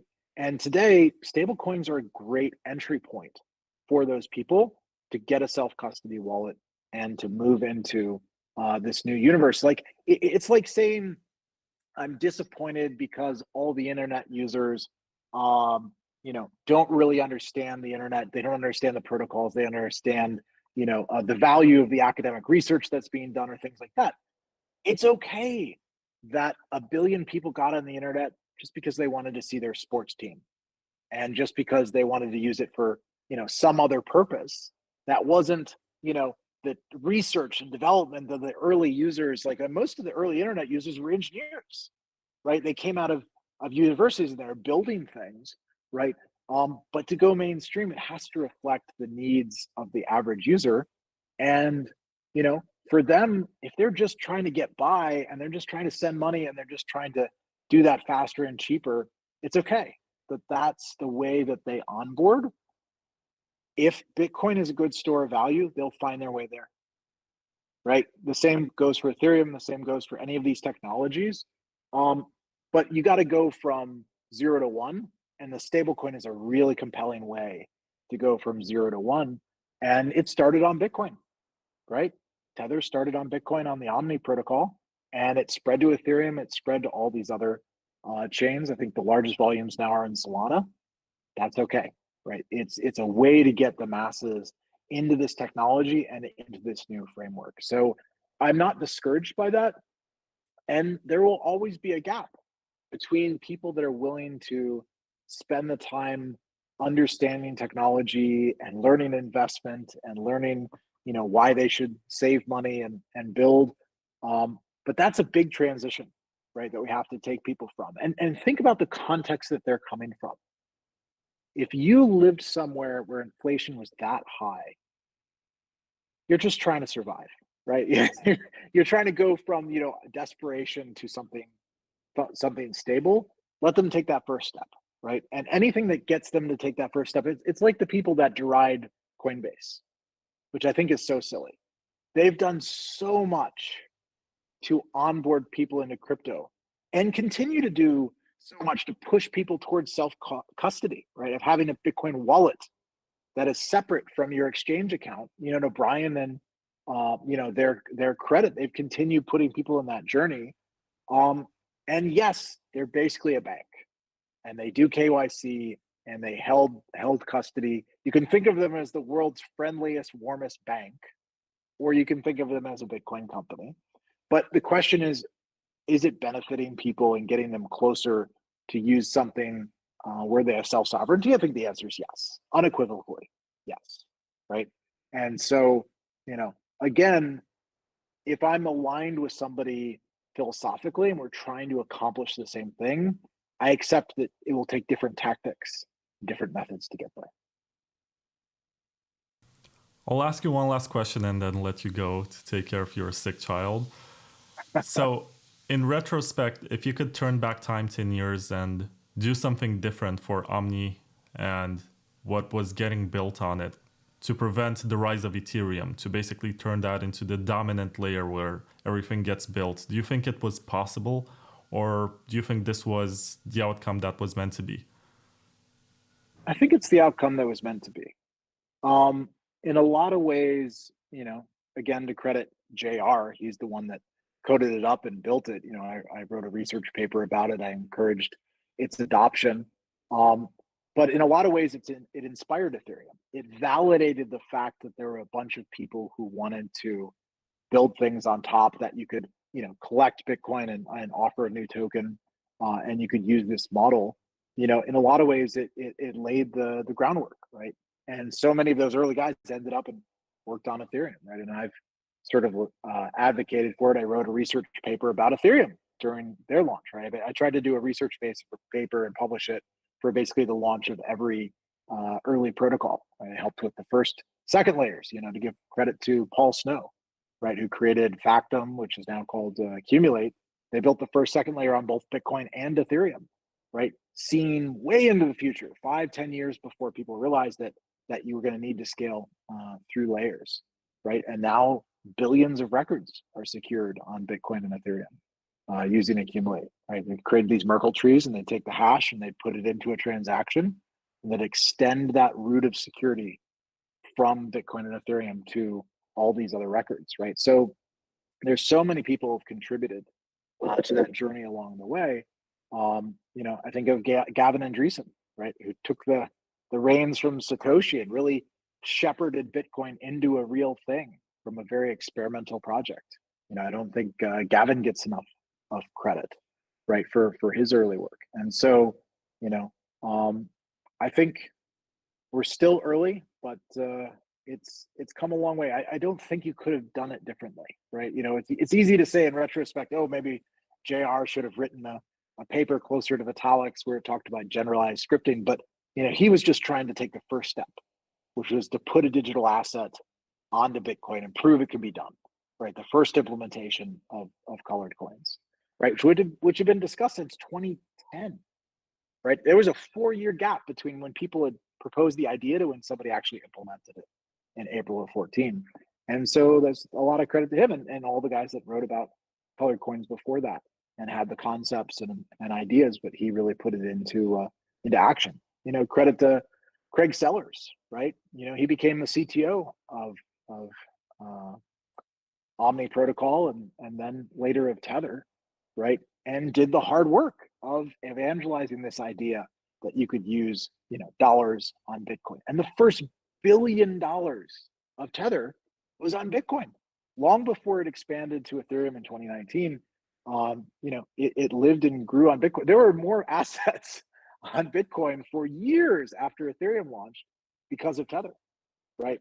And guys like that did the hard work. So I don't think you really. I mean, you could play that game of, oh, I wish I did X, Y, Z. The biggest thing that I've learned is the only real property rights are the ones you have in a private key, right? Because I've often tried to build these bridges between the decentralized world and the legacy world. And every time I try to build something in the legacy context, it gets destroyed by the state, right? It gets regulated, it gets prevented, it gets bottlenecked. There's 100 lawyers that want to tell you why you can't do it. And I keep coming back to just building decentralized things. And so a few years ago, I've sort of said, that's it. I'm only doing decentralized systems. I've realized I've finally come to the point where you can't build a bridge back to the legacy world, or at least it's extremely difficult. There's only a few examples like Coinbase where anybody's pulled it off at scale, right? To connect that old world to this new world. Mostly, I just want to build this new world, right? And it will pull in all of this value and talent over time because it's a better, faster, cheaper, more logical system to use, right? And we're not going to be able to reform a lot of the old systems. The best thing we can do is help people exodus from those old systems to these new systems. So that's the big conclusion I've come to is, courts and countries and states are such poor representatives, such poor ways to secure property compared to a private key, compared to cryptography. And so I want to spend the rest of my life just transitioning from those systems of violence in the state to systems of mathematics. And I think that's the best thing I can do with my time. I forgot to ask you this, and I feel like kicking myself because it's been 2 hours. I'm not sure how many people will hear this. And I have this dilemma in my head. I was not around at the time. There was the 2014 bear market, right? And that's when you had Counterparty, that's when you had Omni. And I'm trying to figure out if these ideas of putting other types of assets in the Bitcoin blockchain came out as a response to the bear market and the idea that maybe Bitcoin was not coming back, or was a response to the previous bull market, which made a lot of people wealthy and gave them some ideas and aspirations about what Bitcoin can potentially be? Or is it both? Because after the 2014 bear market, you had this narrative of blockchain, not Bitcoin, I think it's very much the latter. People were inspired that Bitcoin had come so far. I mean, you have to remember, it was 2012, it was $10. And 2013, it gets to 100, it gets, to 1,000 briefly. That was 100x appreciation. The fact that in 2014 it corrected to 800 and 600 and eventually 250 was not on anybody's mind when they launched these projects during the bull market, because they really started during the bull market, right? August of 13 is when, JR did his token sale. Vitalik was, circulating his white paper in the end of 2013, long before the bear market hit the next year. It just took time to then code and build those systems between when they were proposed and when they were implemented. And people were already very much in the mode of, not only is it coming back, but it's going to come back in force. Like, we had crossed that threshold, right? You could make that argument maybe in 2011, right? When it went from nothing to $30 to $2, right? That was, the first real sort of run and correction in the market, that 2010, 2011, run up and collapse. But by 2012, it had already rebuilt from 2 to 10, right? And then went from 10 to almost 1,000. You'd already seen this cycle, right? You'd already said, wow, it expanded, it built, it grew. You had a big correction, it got ahead of itself. But that's when Draper got involved. When he saw the collapse in 2014 of Mt. Gox. And you have to remember, 90% of all trading was on Mt. Gox at the time. Like, it was the exchange. And the fact that it collapsed and Bitcoin didn't go away, he concluded nothing was going to kill Bitcoin. If that didn't kill Bitcoin, it was eternal.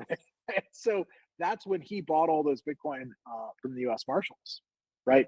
It was funny. I met him at his office at one point. He told the story of when he had bought the coins from the Marshals. They had forgot to include a transaction fee in the transaction. And so when they sent him his Bitcoin, it got stuck on the blockchain, but it was still early enough where a lot of the blocks were not full. And so eventually it went through. But he sort of had this nervous moment when he bought them, sent the money, they sent him the Bitcoin, and it didn't clear because they hadn't understood they needed to include a Bitcoin transaction fee. So, I mean, there's so many sort of interesting stories from the early days like that. But, I think this is the way it had to happen, right? You had to have people sort of build each piece one by one, run an experiment. And that's what I often encourage people with. Entrepreneurship it's not like you have a thesis and it perfectly comes true. There's all this iteration, there's all this failure where you're running an experiment and it doesn't work, but then okay, you've learned a way that didn't work and you end up trying something new that can work, right? It's the old adage from Edison, right? They asked him, how come you didn't quit after 2,000 ways to make the light bulb failed? He said, failed? I was learning all the ways you couldn't build a light bulb, so I could learn the best way you could build the light bulb, right? And that's an idea that I think is really important, is if you're going towards a valid objective, you're just in that process of iterating as fast as you can and trying different things. So people were running a lot of experiments, and now we've seen the results. But keep running experiments. That's how we learn. And that's a beautiful takeaway. So David A. Johnston, I gotta suggest that you change the picture on your website. You're a different man now. You look entirely different.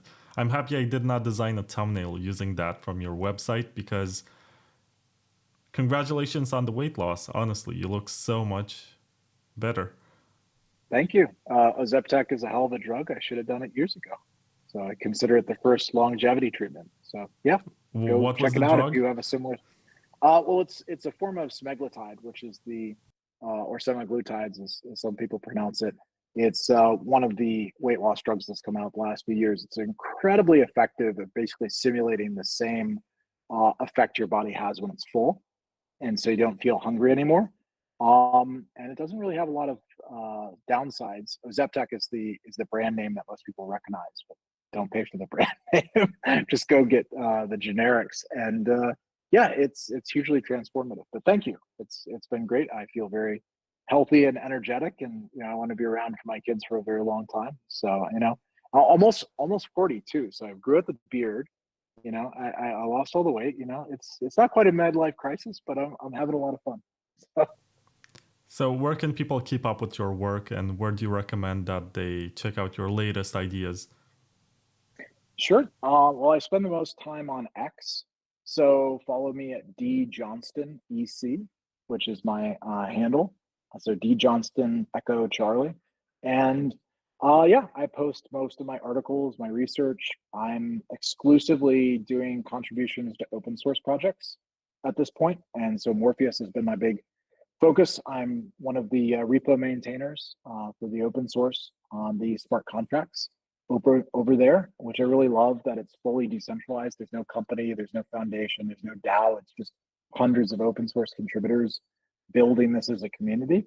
That's been really refreshing the last few years. It's really honestly the thing since Bitcoin and Ethereum that has sort of struck me as most philosophically aligned with how I think things should get built, and how to build a broad, neutral platform that everyone can use. And so, go follow Morpheus AIs is the X handle for the or one of the community profiles for Morpheus.